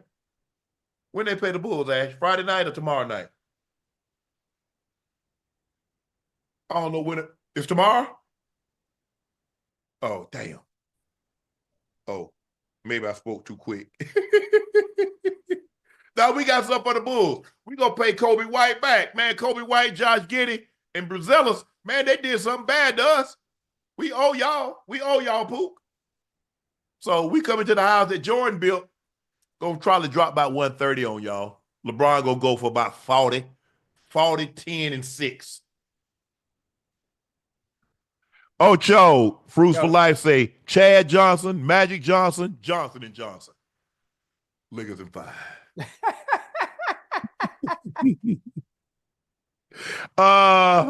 Triple X Cupsanity. Indy, Cindy, Wendy. Lakers in 5. Whoa said, no one wants to see my Clippers in the West for 7 games, though. Clippers? Thank you. He for real? Leota Rose said, what's up, Unc and Ocho? What's a dream vacation for both of you, and where would you go? Dream vacation for me? I don't know why y'all keep trying to get me to go on vacation with Ocho. Why y'all keep trying to get me to go on vacation with Prime? They are bad influences on me. What is it that y'all don't understand? I'm not a bad influence. I can't be a bad influence. You are. I think they were asking individually. Or they meant as a group. As a matter of fact, hey, Chad, I had a he called you too, because he called you before he called me. Yeah, he called me first. Yeah, I talked to him. Because he couldn't get on. I was doing first take when he called me. Right. Ash asked me, say, you talked to Prime? I was like, nah. And he had called me, but I talked to him yesterday. Mm-hmm. I ain't gonna say what he said. Well, you know what he said, because he told you the same thing. Yeah. I ain't gonna say what he said. Yeah, Prime, shut up, man. What's the dream vacation? Where we going, Ocho? Listen, from an individual standpoint, we are polar opposites in the things we like. I want to go to Norway and I want to go to New Zealand. I want to swim with killer whales in the wild. You're not gonna get in the water. I'm getting in the water. Only time I hadn't gotten in the bathtub in 35 years. Would you just take showers? Yeah, I take shower. I ain't gonna sit in there that dirty road and that water be dirty right back on you. Hell, you got to get in the shower to get the scum up off you. No. Hell no. Nah. Yeah. I mean, that's my dream. That's my dream. People in the chat, I don't know if you don't know, if you do know me, if you know me, you follow me for a while, you know how much I love killer whales. That's my spirit animal. My entire right leg from the waist to my ankle is tattooed with killer whales. And the last thing on my bucket list to do, I do anything once. My last thing on my bucket list to do is to go to Norway or New Zealand and swim with killer whales in the wild. And I'm gonna do it. I don't know at what point. But that's I'm talking about when I talk about a dream of mine. Oh, Lord have mercy, Ocho. What happened? Look what LeBron posted.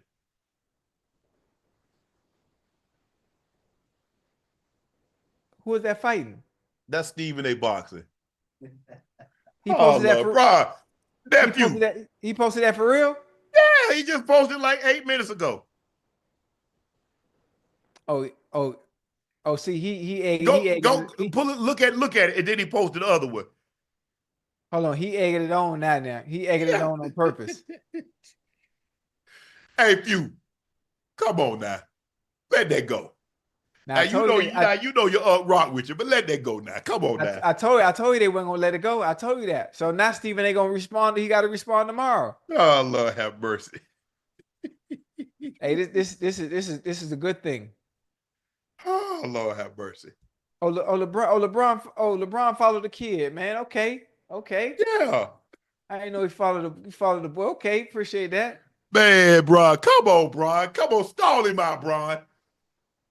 Man, okay. Hey, Stephen A. he got rotator cuff. You see the caption? Womp.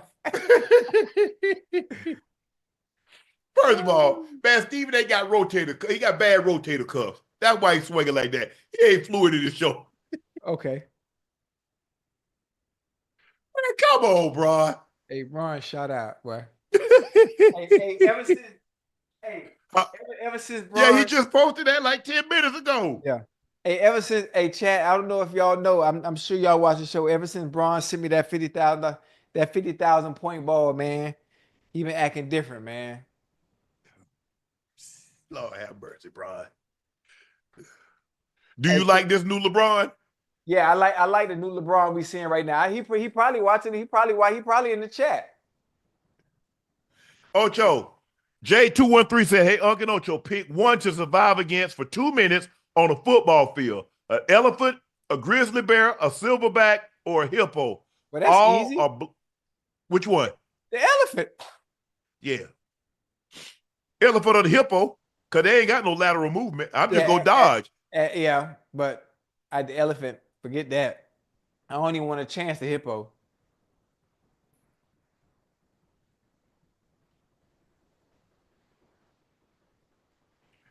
Naughty fam, yo, TJ still got that good hair. He is what is TJ Iranian? What is TJ? TJ is Iranian, isn't he? God, dog, I can't even remember. Is he Iranian? I know because he came on. He told me one time because he used to come on. He used to come on all the time on Undisputed in the early days. I forget. Yeah, that's what I told him. TJ tell me when TJ said we still look the same. Nah, God blessed her. I said, no, God gave you still got your hair. Ocho he ain't been blessed like that. Nah. Do you want me to go? My hair growing out right now, huh? Don't you let that thing grow out. Matter of fact, you know what? I'm gonna let it grow out, and I'm gonna just get it tapered. I'm gonna get a taper. Ocho, what? That man gonna start edging you up at the 50-yard line. What the hell you talking about? Hey, get back here. I mean, I need to. Hey, Ocho, why we need to go out your bull job? We need to go to Turkey. Hey, hold on. Wait a minute. Right there, look at that. Hey, listen, I can go to get. Matter of fact, you know what I should do for one of the live shows, Unc? What? Get the man unit with the waves. You know what? Nah, but see, you could do that because you got to shave your hair so it stick down. So you good. I can't do that. I ain't shaving mine off because it might not come back. You remember when Andre Agassi had that hair and then when he shaved it off? It's all gone. It ain't come back no more. Yep. Check Hook says James Harrison finna fold Ocho like a vacuum cord. Hey, you know what? Matter of fact, whoever just said that, I'm gonna see you in person. I'm gonna see you. Big Blue, Ocho, best receiver duo Matthew Stafford has played with, Megatron and Tate or Devontae and Puka? Ooh, well, Megatron and Tate, because we haven't seen Devontae and Puka yet. We know what Devontae is. We know what he can do. We know what he's done in the past. We haven't seen it yet with the Rams. Yeah. Just a fan say, hey, for $50 million, I go to hell. I said that on First Take. We were talking about something. Like, well, I was like, yeah. 50 mil out, a lot of bread, Ocho. Dope DG said, what's up, Unc and Ocho? Ocho and Ash with WrestleMania approaching. You should ask Unc some wrestling and WrestleMania questions. For Dunk on Unc? You with stumping. Yeah. I like that. Nah, I mean, I know a little WrestleMania, but I know before it became the WWF or the WWE. We go back to the Georgia Championship, but I'll brush up on it. Me, myself, and I said, should have known a sports trivia expert was going to discuss playing. Glenn and Lyle Blackwood played in 81 Dolphins from 81 to 86. Dunk on Unc. You remember that? The no-name defense. That's what they would call the no-name defense. No-name defense? Yeah. Glenn and Lyle Blackwood. Mike, no one. Flying Spirit tomorrow, not by choice. Any advice or anything I should expect? Never flown with them. Ocho, what should he expect? I fly with Spirit all the time. What you expect, you can expect good service. You can expect great service. You can also expect Wi-Fi. Okay? All right, let me know how it is on tomorrow's show. Huh? I get that on the airline I fly. Yeah, but ours is cost efficient.